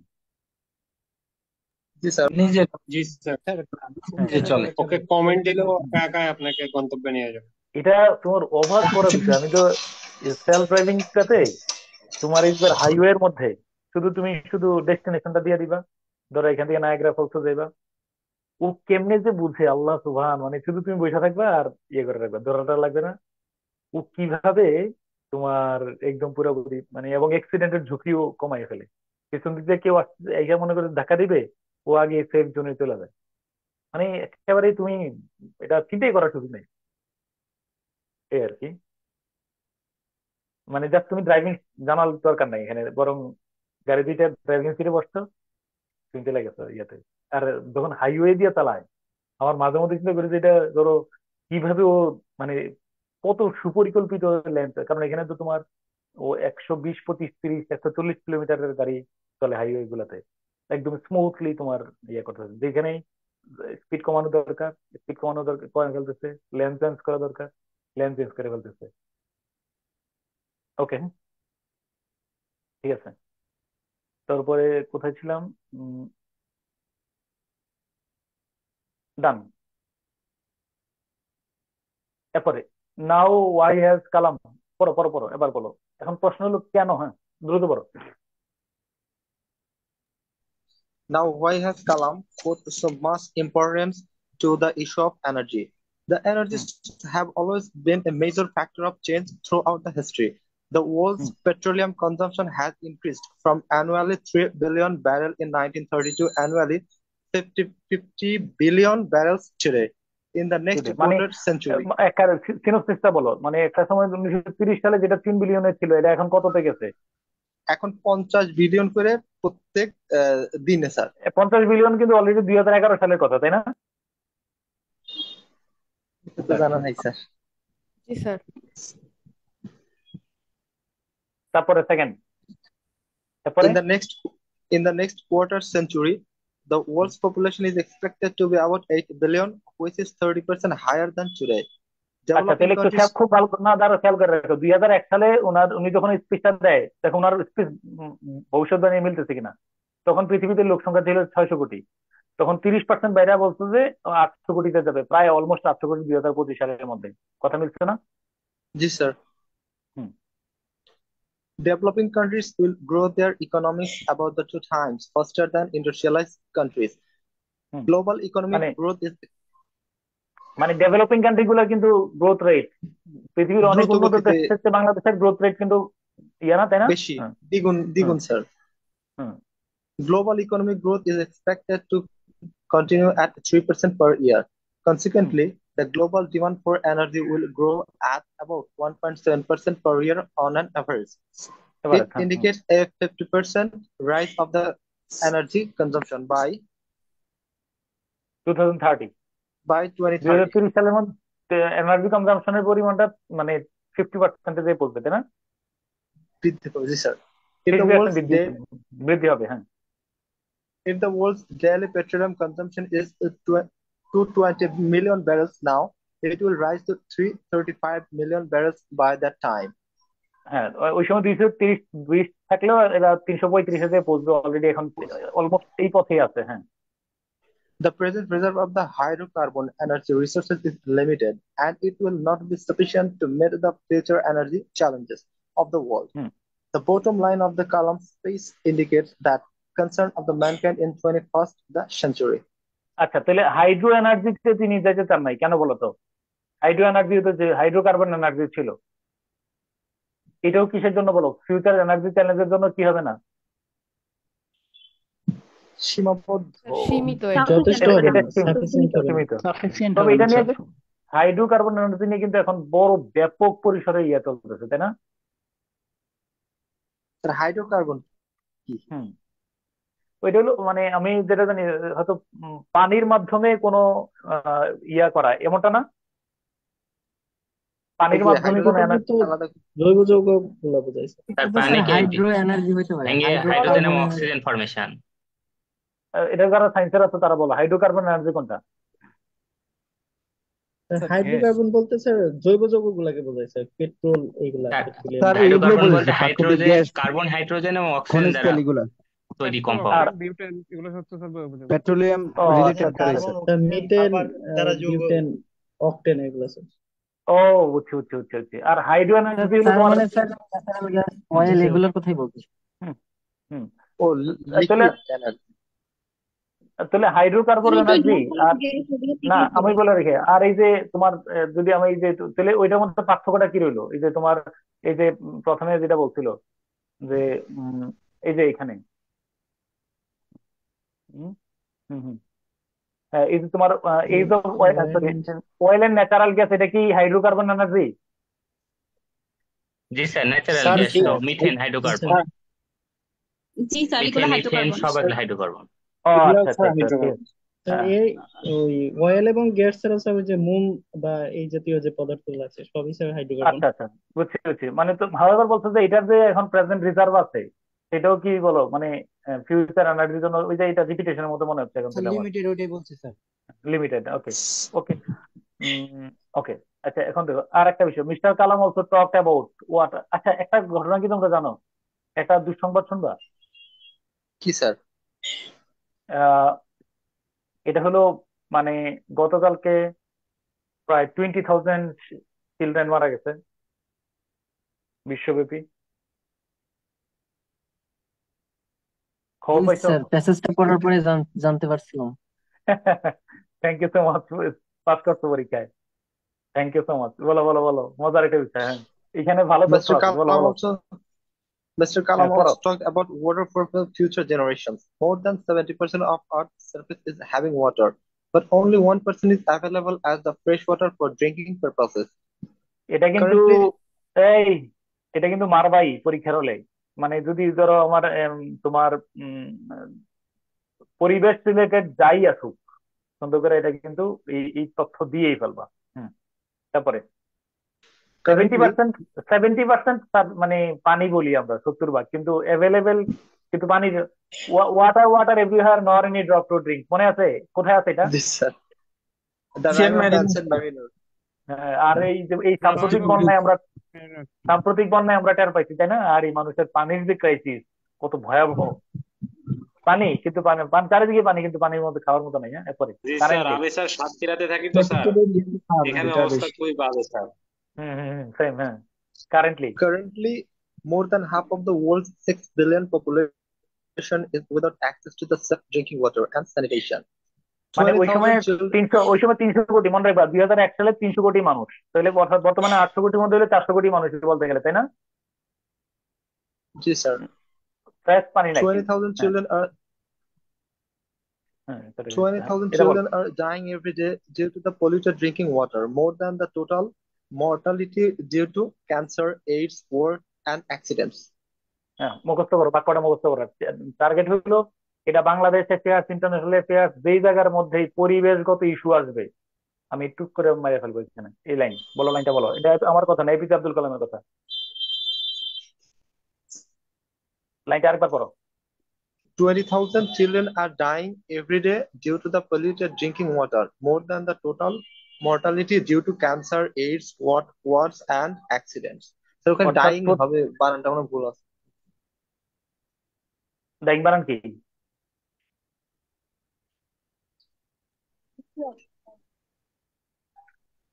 বানান ঠিক আছে না?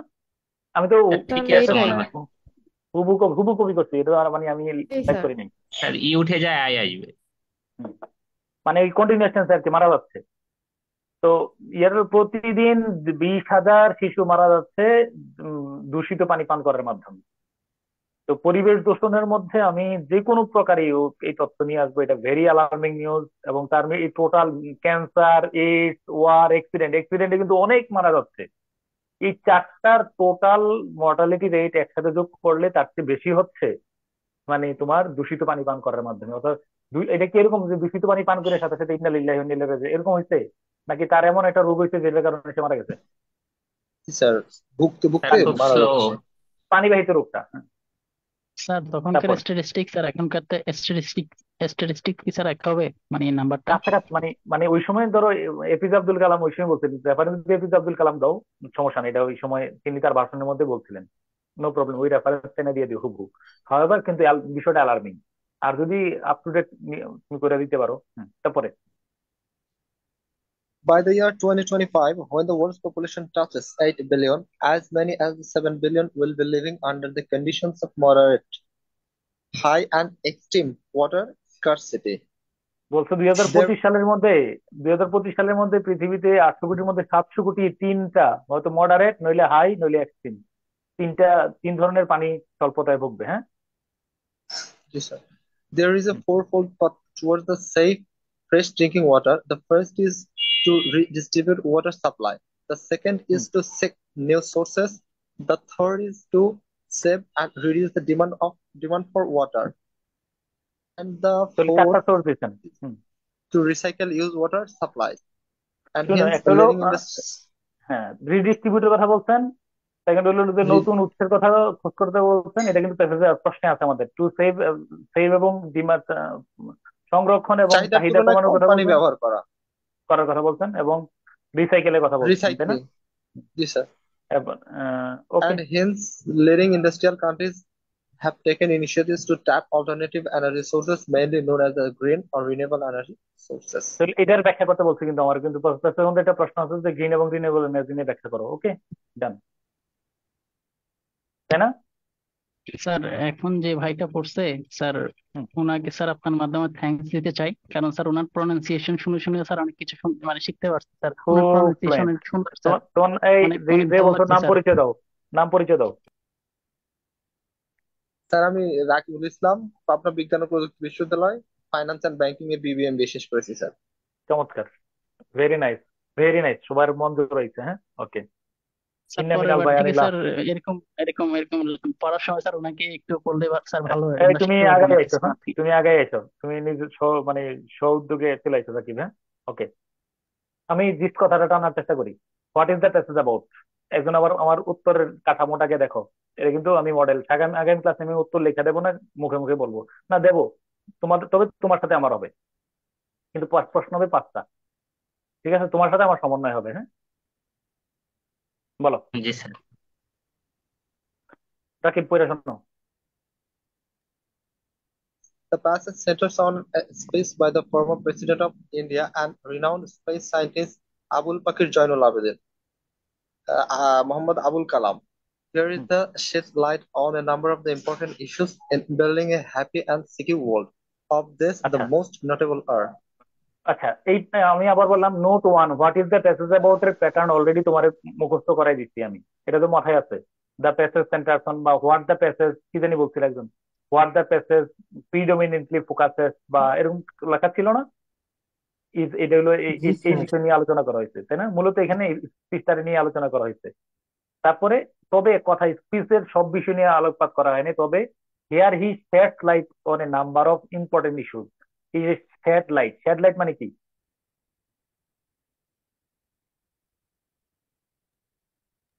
আলোকপাত করা। আলোকপাত করা, এই লাইনে আমার খুব পছন্দের একটা শব্দচয়ন, হ্যাঁ। তিনি আরো কিছু বিষয় এই প্যাসেজের মধ্যে আরো কিছু বিষয় আলোকপাত করা হয়েছে, ঠিক আছে? এটা হলো কি, এগুলো হলো the future energy crisis, second হলো essential importance of renewable energy, আর একটা কি, সেফ ড্রিঙ্কিং ওয়াটার, তাই না? জি স্যার।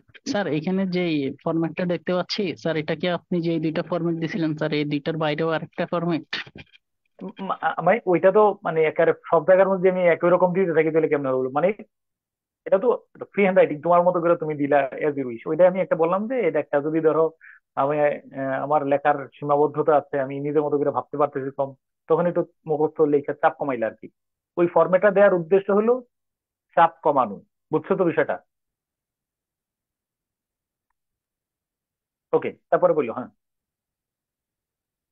এবার ডেসক্রিপশনটা আমার একটু দেখো, এটা আমি আমি আমার এটা আমি এইভাবে তৈরি করার চেষ্টা করছি, একটু একটু পড়ে শোনো।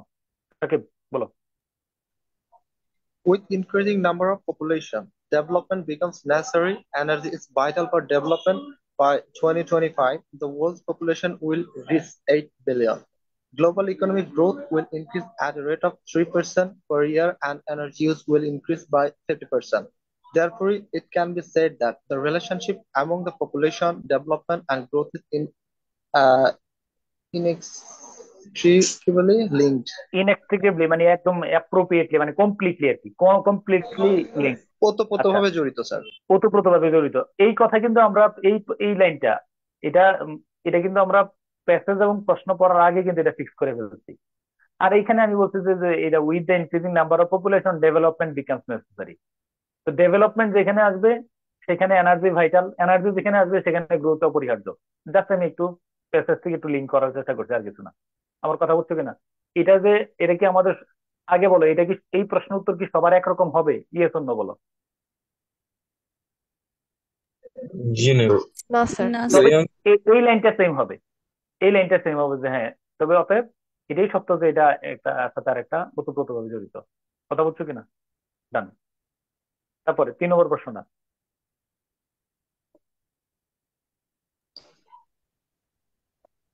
What is the scientist Kalam worried about? In his speech, Dr. Kalam voiced particular concern over the future energy crisis of mankind. According to him, the existing energy sources of human beings will soon run out. He also expressed special concern over the future water crisis. আচ্ছা শোনো, এইখানে যে একটা সংকটে পড়বা, আমি আমি basically আমার যে সমস্যাটা হয়, যদি বলছো what is the scientist Kalam worried about, ওইখানে কিন্তু আমি এই যে ধরো এনার্জি ক্রাইসিস বইলা, ফিউচার এনার্জি ক্রাইসিস বলে কিন্তু আমার কলম আটকে যাচ্ছে, আমি আর কিন্তু আর খুঁজে বের করতে পারছি না, বা এটারে আরো এক্সটেন্ড, কারণ আমার তো এক বাক্যে লিখলে উত্তর হচ্ছে না।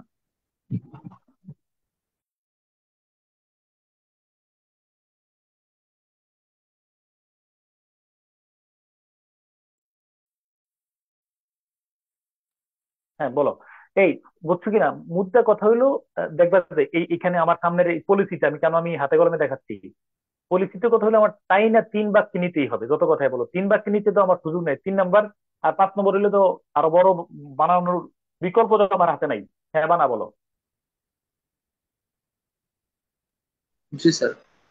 তো এখন আমি দেখো, তুমি আমি আমি যেখানে আটকে পড়ছি এবং যেখান থেকে আমি আর একটু বাড়ানোর চেষ্টা করছি, খেয়াল করে দেখো। What is the scientist Kalam worried about? Worried about নিঃসন্দেহে আমি বলতে পারি যে তিনি ফিউচার এনার্জি ক্রাইসিস নিয়ে উদ্বিগ্ন। উত্তর কিন্তু আমার এখানে শেষ। খেয়াল করছো?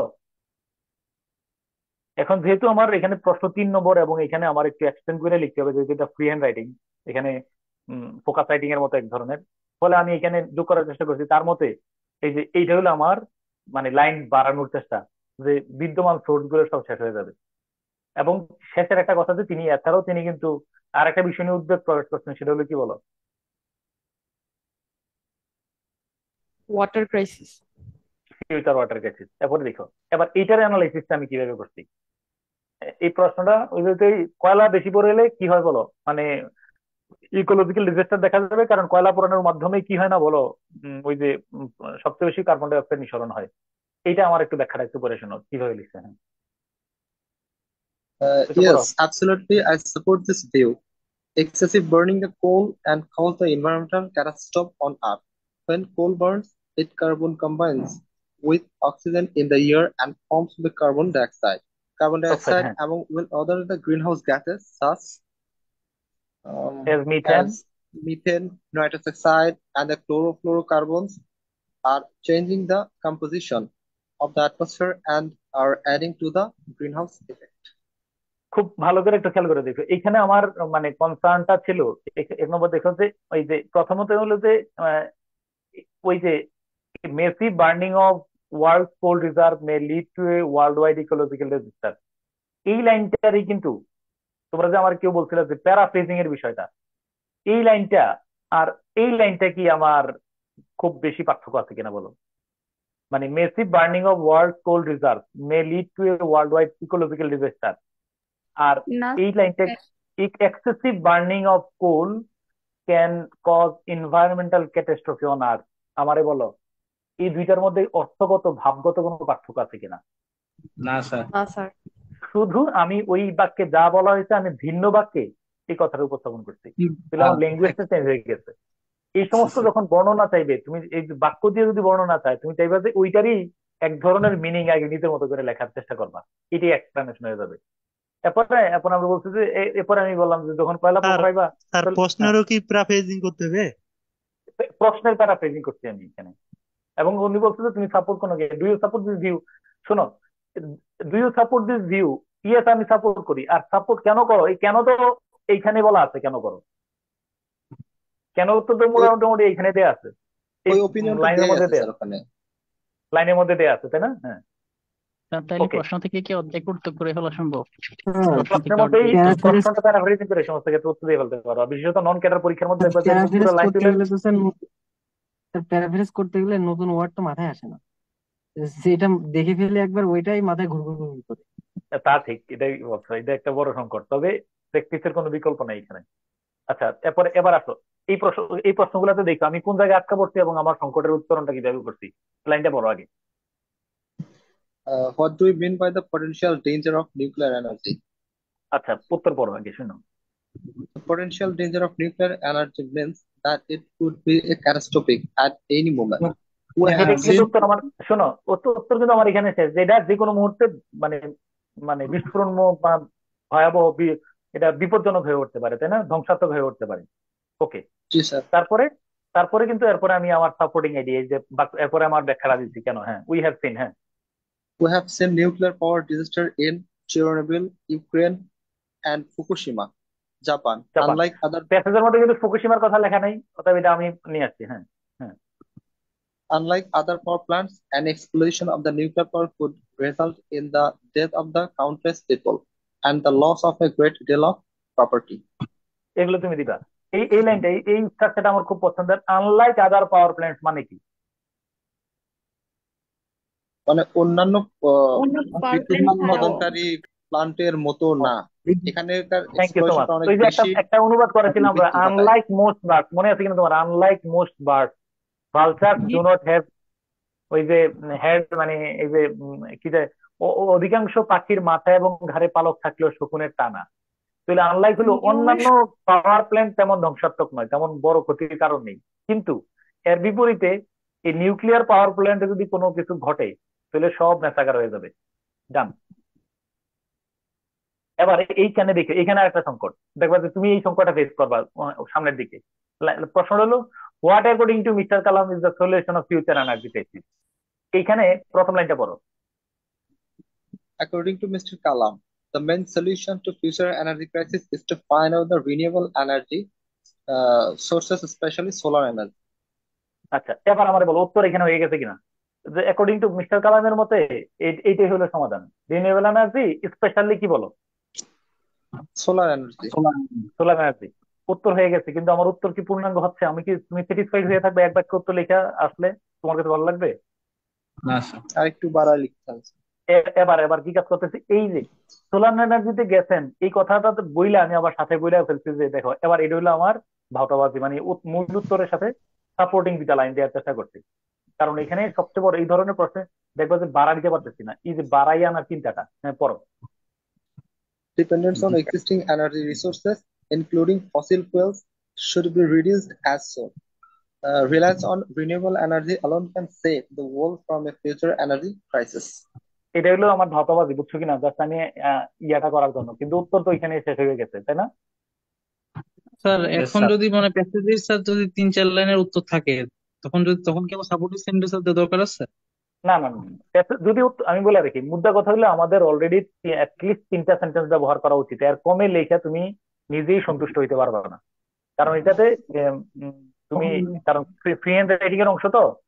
তো এক বাক্যে একটা আহ, দেখবা যে একটা 34তম বিসিএস এর বাংলা পার্ট 2 তে যে ছিল, পলাশী যুদ্ধ কখন কেন হয়েছিল, এটার উত্তর তো সংক্ষেপে লিখলে হবে না। তাহলে এটার উত্তর একটু ব্রড করে লেখে না, কারণ নাম্বার তো 3 5, 5 নম্বরের জন্য কি তুমি এক লাইন দিবে? এটা কি গণিতের মতো? ওকে, হ্যাঁ। স্যার তারপরে এখানে একটা কোশ্চেন করি স্যার। এই মিস্টার হুম, কালাম ধরলাম যে প্যাসেজের সলিউশনও একটা বা দুইটা বলছে, আমি যদি এটা স্যার যে রোমান মার্ক মানে 1 2 3 4 করে লিখতে চাই, তাহলে কালাম যদি স্পষ্ট বলে না না না 2টা, না আমি কি তিন না, নম্বরটা অন্য অ্যাড করে দিতে পারবো? দিতে পারবা না, দিতে পারবা না। হোয়াট অ্যাকর্ডিং টু মিস্টার কালাম, যেহেতু এখানে মিস্টার কালামের কথা বলাই আছে, এখানে আর আমি বাইরে আচ্ছা, যাওয়ার স্কোপ নাই, ওইটারে ঘুরে ঘুরে তাহলে লিখতে হবে। কিন্তু পরের বাক্যটাতে দেখো, পরের প্রশ্নটা দেখো।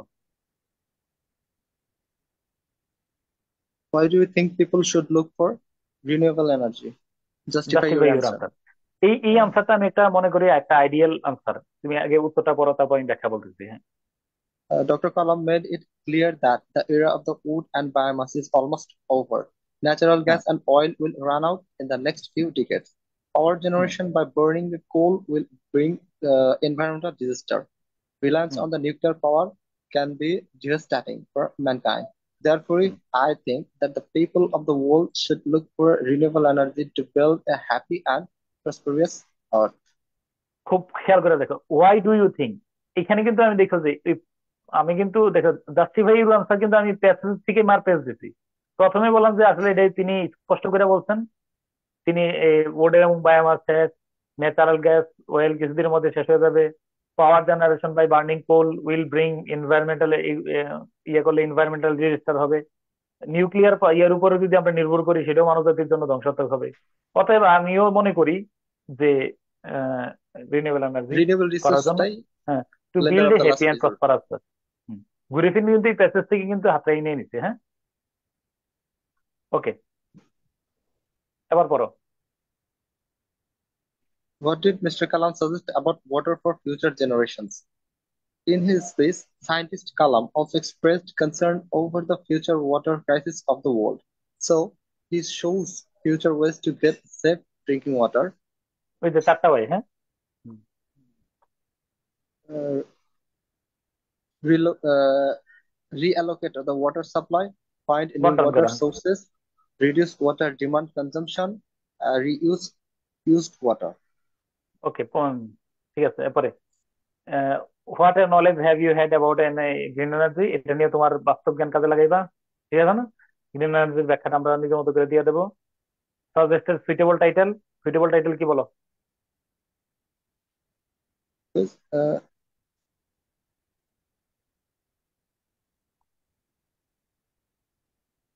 The title of a passage seems different to each reader. However, after a thorough study, I think the passage may have a suitable title. ঠিক না? সুইটেবল আমরা টাইটেল দিচ্ছি। আমি তোমার সময় 1 মিনিট দেবো, বাংলায় আমারে বলবা এই এই বাক্যের এই প্যাসেজের সামারি কি। সামারি সময় তুমি আগে থিঙ্ক করো, বাংলায় আগে চিন্তা করো, কয়েকটা বাক্য মানে এই প্যাসেজটার সামারি কি হতে পারে, আবার পরে আমার Save বলবা। the world, save the world, use the renewable energy. না, এটা ইয়েটা দিছি আমি, এই যে কোয়েস্ট ফর হ্যাপি দাও, এটাতে সমস্যা নাই। ওইটা অলমোস্ট এটা প্যাসেজ থেকে নিয়েছে, প্যাসেজ এরকম আছে, picks for example secure planet earth. এখন আমারে বলো সামারিটা 100 ওয়ার্ডসে, এটা কি লিখবা নাকি উম, বাংলা একটা একটা কি তৈরি একটা মুখে মুখে বলো, সমস্যা নেই, আগামী ক্লাস থেকে লিখো। তুমি বাংলা একটা, ইংলিশ বলার দরকার নেই। এই প্যাসেজের মধ্যে কি বলছো বাংলায় তুমি আমার একটু তৈরি করে দাও, 3 মিনিট সময়, কেউ দেয় না প্লিজ। তুমি ইংলিশ পড়াশোনা দরকার নাই, এই পুরো প্যাসেজটার মধ্যে তুমি কি পড়ছো? আমি আমি প্যাসেজটা আরেকবার দিয়ে দিলাম ছোট করে। এই প্যাসেজের মধ্যে তুমি কি পড়ছো, কি বুঝছো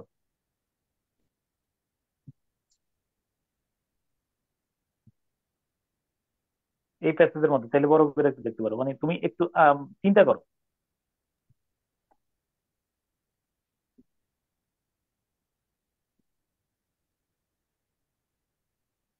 এটাতেই sir importance of renewable energy এরকম কিছু। না না, আমি টাইটেলের কথা বলতেছি না, এটার সামারিটা কি? তুমি আমার এইটার মূল কথাটা কি আমার একটু বুঝিয়ে বলবা? আমার কথা বুঝছো কিনা? জি স্যার। এই প্যাসেজে মূলত কি বলা হয়েছে তুমি আমারে উম, বাংলায় আগে বুঝিয়ে বলবা, ইংলিশ বলা লাগবে না। স্যার এটা হচ্ছে গিয়া এই যে বর্তমান টাইম টাইম 3 মিনিট, 3 মিনিট সময়। 3 মিনিট পরে আমার ইংলিশ, বাংলা বলতে পারলে ইংলিশ তুমি অটোমেটিক্যালি লিখতে পারবা। এই প্যাসেজে সামারি কি বাংলায় আমার 3 মিনিট সময়, আমি I have given you 3 or 4 minute. কেউ যাইও না প্লিজ, আমার 3-4টা মিনিট তুমি সময় দাও, আমার বাংলায় সুন্দর করে বুঝিয়ে বলবা। বাংলায় বলতে পারলে আমরা ইংলিশে লিখতে পারি, এটা শিওর। ঠিক আছে? ওই যে নাহিদ ইসলামের ইয়ে দেখছো কিনা, স্পিচটা, মানে ওই যা প্রিন্টেশন যে সাক্ষাৎকার দিচ্ছে, প্রশ্ন করতেছে ইংলিশে, উত্তর বাংলায় বলতেছে, এটা খেয়াল করছো? জি স্যার। দ্যাট মিনস সে বুঝছে কথাটা, কিন্তু হয়তো এক্সপ্রেসটা ওইভাবে ফ্রিকুয়েন্টলি করতে পারতেছে না। এটা হইতে পারে, স্বাভাবিক। কিন্তু বাংলায় সে ন্যাচারালি সুন্দর করে বাংলা ইংলিশ মিলাই বলছে। Very nice. এটা কি কি তোমরা খুব ত্রুটিপূর্ণ মনে করো? না স্যার। না আমরা অনেকে জি আছে না স্যার। একদম পুরা পুরা উদ্ধার করে ফেলছে যে ইয়াতে, এটা একটা, স্যার এটা একটা হতাশ হয়ে মানসিক। যাচ্ছে মানুষ যে তাদেরকে স্যার এমন এটা কেন বানাইলো, মন্ত্রী বানাইলো, অথচ তারা পারে না ইংলিশ, ঢাকা ইউনিভার্সিটিতে পড়ে খুব, কি সব এটা হলো মনে মনে ঢুকে রাখবা, যাচ্ছে এটা স্যার। হলো ওই যে, এটা একটা আমাদের ওই যে স্মার্ট অ্যান্সার দা- স্যার। তুমি কি খেয়াল করছো? তু- মানে তুরস্কের এরদোয়ান কখনো ইংরেজিতে বলে না, কখনোই বলে না। স্যার ভ্লাদিমির পুতিনও তো স্যার কখনো বলে না ইংলিশ, এই যে যে চাইনিজ যারা জাপানিজ তারাও তো বলে না।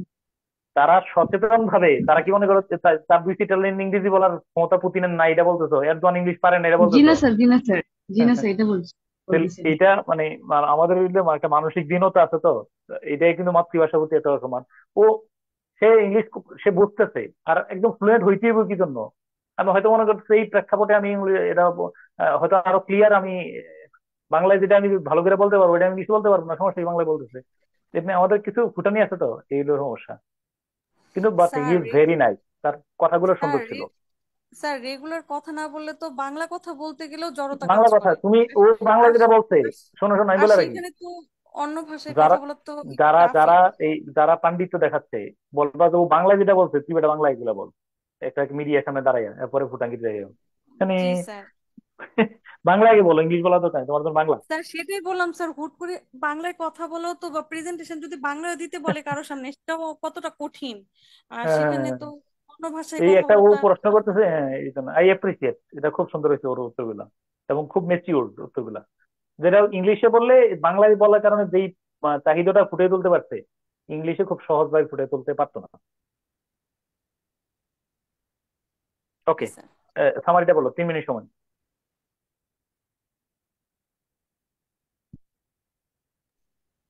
স্যার আমার কাছে যেটা মনে হয়েছে প্যাসেজটা পড়ে, সেটা হচ্ছে যে 2001 সালে যখন এপিজে আবুল কালাম আজাদ ওইখানে প্রোগ্রামে বক্তব্য দিয়েছিলেন, সেটা হচ্ছে যে ওই না সময় না না, মানে এখন না, আরে তৈরি করো তৈরি করো, আগের পর আমি জিজ্ঞেস করলে বললো, অন্যরা তো তৈরি করতেছে।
কেউ আবিষ্কার করতে পারছো কিনা বলো।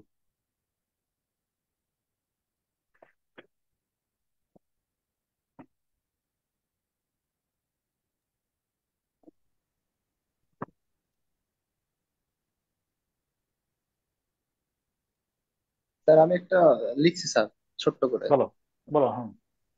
স্যার এপিজে আবুল কালাম আজাদ 2001 সালের ওই বক্তব্য অনুযায়ী মানে প্রেজেন্ট সিচুয়েশনে যে গতানুগতিক জ্বালানিগুলো রয়েছে, অয়েল, গ্যাস, কোল, এই যেগুলো রয়েছে সেগুলো অনেকগুলো শেষ হয়ে গেছে, শেষ হওয়ার পথে রয়েছে এবং আগামী কয়েক দশকের মধ্যে সেগুলো শেষ হয়ে যাবে। সেই সঙ্গে হ্যাঁ। আরেকটি গুরুত্বপূর্ণ বিষয় সে বলে ধরেছেন যে আমরা যে নিউক্লিয়ার এনার্জিকে ব্যবহার করার মাধ্যমে ভবিষ্যতে আগাবো, সেইটারও একটা বড় ধরনের মানব জাতির পৃথিবীতে বসবাসের উপরে হুমকি রয়েছে। সেই কারণে উনি মনে করেন যে এইগুলো বাদ দিয়ে যদি রিনিউয়েবল এনার্জি বা রিনিউয়েবল সোর্স থেকে ব্যবহার করা যেতে পারে তাহলে সেটা মানুষের জন্য উপকারী হবে। কারণ হিসেবে তিনি হুম। কিছু বিষয় দেখিয়েছেন যে বিশ্বের যে আহ, শিশুগুলো মারা যায় তার 3 ভাগের 1 ভাগ শুধুমাত্র এই দূষিত পানির কারণে। আর এই দূষিত পানিটা বা পরিবেশ দূষণগুলো হচ্ছে শুধুমাত্র এই গতানুগতিক জ্বালানি ব্যবহারের কারণে।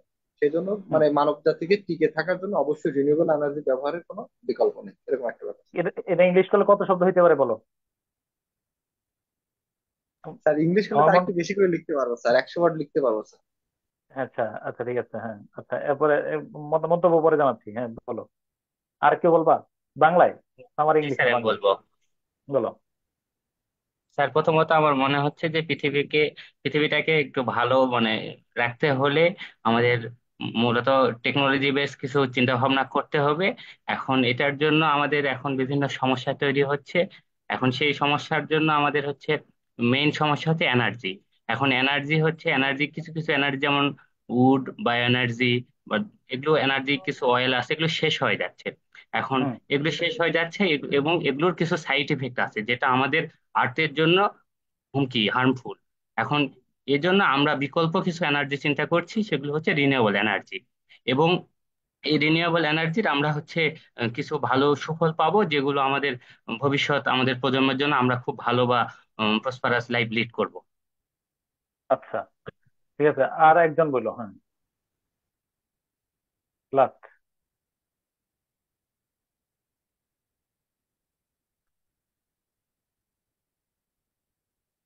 আরেকজন।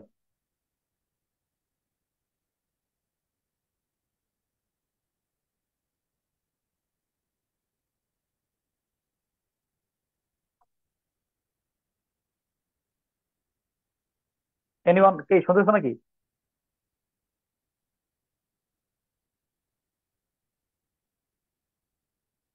কি এই তোমরা কেউ শুনতেছো না আমার কথা? স্যার শোনা যাচ্ছে স্যার। জি স্যার, শোনা হ্যাঁ। যাচ্ছে। আর আর কি কেউ আছো কিনা? স্যার আমি বলি। বলো। হ্যাঁ। ইংরেজিতে বলছি স্যার, না বাংলায় হ্যাঁ, বলবো? হ্যাঁ, বলো, যেটাই বলো, সমস্যা নেই। In a space summit, Abul Kalam Azad drew attention on a lot of Abul Kalam Azad, political. Who's Abul Kalam Azad? এই যে প্রধানমন্ত্রীর মুখ্য সচিব। APJ Abul Kalam Azad. উনি আবুল কালাম আজাদ, হুইজ আবুল কালাম আজাদ কে? এটা আবার কে? উনি স্যার কি? সায়েন্টিস্ট ওইভাবে বলতে হবে, মিসাইল ম্যান অফ আচ্ছা, ইন্ডিয়া ঠিক বলা। আছে, বলো। হ্যাঁ। Drew এটা attention কোন on a দেশ? lot. Hmm. Drew attention on a lot of political, social, economic, and environmental issue, and explained from different point of view. Among these issues, energy sector is one of them, which will face a lot of challenge in the next century. Due to negative impact on environment, he preferred solar energy to fossil fuel. At last, he emphasized the importance of safe drinking water and gave potential solution for water crisis. ওকে, ঠিক আছে, thank you so much. তাহলে এবার আমি আমি তোমাদের বলি। এবার আমার দিকে দেখাও। আমি যেটা বলতে চাচ্ছিলাম এখানে, আমার সামারিক ধারণাটা হলো এরকম যে প্রথমত ভারতের এপিজে আব্দুল কালাম তার একটা স্পিচের মধ্যে বেশ কিছু গুরুত্বপূর্ণ এরকম এরকম একটা বিষয় নিয়ে, গুরুত্বপূর্ণ কিছু বিষয় নিয়ে তিনি আলোচনা করেছেন। এটা সামারি হলো এটা, এই অংশটা খুব ভালো করে খেয়াল করে দেখো। আমি যেটা মনে করতেছি আর কি, প্রথমত সামারিতে একদম কোনো বিষয় বাদ দিয়ে যেমনটা আনবা না, ব্যাখ্যাও করবো না, কিন্তু পুরো ধারণাটা আনার চেষ্টা করব। প্রথমত হলো যে আহ, ভারতের রাষ্ট্রপতি, সাবেক রাষ্ট্রপতি এপিজে আব্দুল কালাম তার এই একটা সম্মেলনের মধ্যে কত এইরকম কয়েকটা গুরুত্বপূর্ণ বিষয় নিয়ে আলোচনা করেছেন। এই কথা বলছো কিনা? প্রথম অংশটা আমার এটা শুনে বাংলায়। জি স্যার। দ্বিতীয়ত দ্বিতীয়ত হলো তিনি, তবে তার উদ্বেগের প্রধান ইয়ে ছিল যে কি বলো, ফিউচার এনার্জি ক্রাইসিস। কারণ তিনি এই বর্তমান বিদ্যমান যে এই এক্সিস্টিং সোর্স গুলো আছে, কিসের বলো, এনার্জি সোর্স গুলো আছে, এগুলোর হাইড্রোকার্বন। লিমিটেশন তিনি খুঁজে পেয়েছেন এগুলো শেষ হতে যাবে। এবং সমাধান হিসেবে তিনি প্রেসক্রাইব করেছেন কি বলো, renewable energy. Renewable energy. Solar ঠিক আছে সোলার কিনা? প্ল্যান্ট। তোলা, হ্যাঁ। এরপরে তিনি এরপরে তোমার এই অংশটা আমি সামারিতে খুব বেশি গুরুত্বপূর্ণ মনে হয়নি আমার কাছে, এই যে মানে এই যে আমি মার্ক করে রাখছি এই অংশটা। এছাড়াও তিনি কি করেছেন তোমার আহ এই যে কি বলে না, এনার্জি সংকট নিয়েও তিনি কথা বলেছেন এবং এনার্জি, সরি এনার্জি না তো, ওয়াটার ক্রাইসিস নিয়ে, ফিউচার জেনারেশনের ওয়াটার ক্রাইসিস নিয়ে তিনি সেখানে ব্যাখ্যা করেছেন এবং সংকটের রূপটা উপস্থাপন করে সেখানে ওয়াটার ক্রাইসিস থেকে কিভাবে উত্তরণ ঘটাতে পারবো সে ব্যাপারে কয়েকটি সাজেশন যেমন এটা এটা দিয়েছেন। এটা হলো আমার মতে এই প্যাসেজের মূল বক্তব্যটা।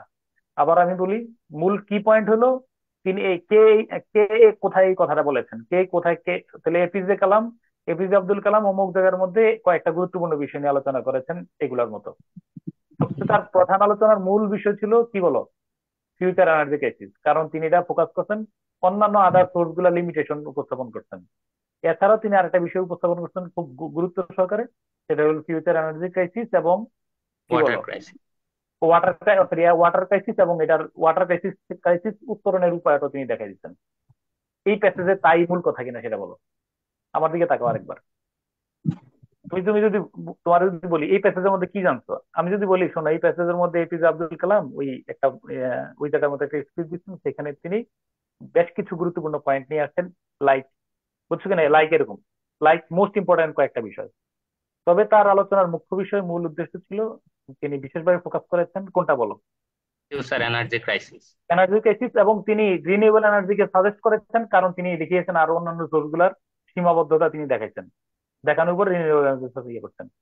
এছাড়াও তার একটা বড় গুরুত্বপূর্ণ কনসার্ন ছিল কি নিয়ে বলো, ওয়াটার ওয়াটার ক্রাইসিস। এবং তিনি ওয়াটার থেকে ওয়াটার ক্রাইসিস থেকে উত্তরণের পথও কিন্তু এই প্যাসেজ দেখিয়ে গেছেন। এবার তুমি আমারে বলো, আমি যে বাংলায় বললাম এই পুরো প্যাসেজের মূল কথা আছে কিনা? জি স্যার আছে। আমি কি কোনো তথ্য উপস্থাপন করার চেষ্টা করছি? কিন্তু তথ্য দেইনি কিন্তু। ওকে, তুমি এবার দেখো এই অংশটাতে। আচ্ছা, আমার আমার আমার সলিউশনটা একটু দেখো, করে শোনো।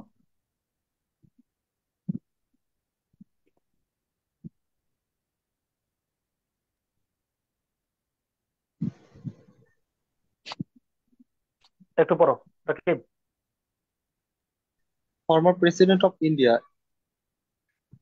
former former President of India APJ Abdul Kalam Azad talked about the technology, environment, ecology, terrorism, river networking, space technology, etc. at Ninth India Science Conference. He was আচ্ছা, partially concerned. থামো থামো থামো থামো থামো থামো প্লিজ, আগে আমারে বলো তুমি এই এটার পুর, সরি দাঁড়া, তুমি থামো, লাইনটা থাকো, লাইনে থেকো।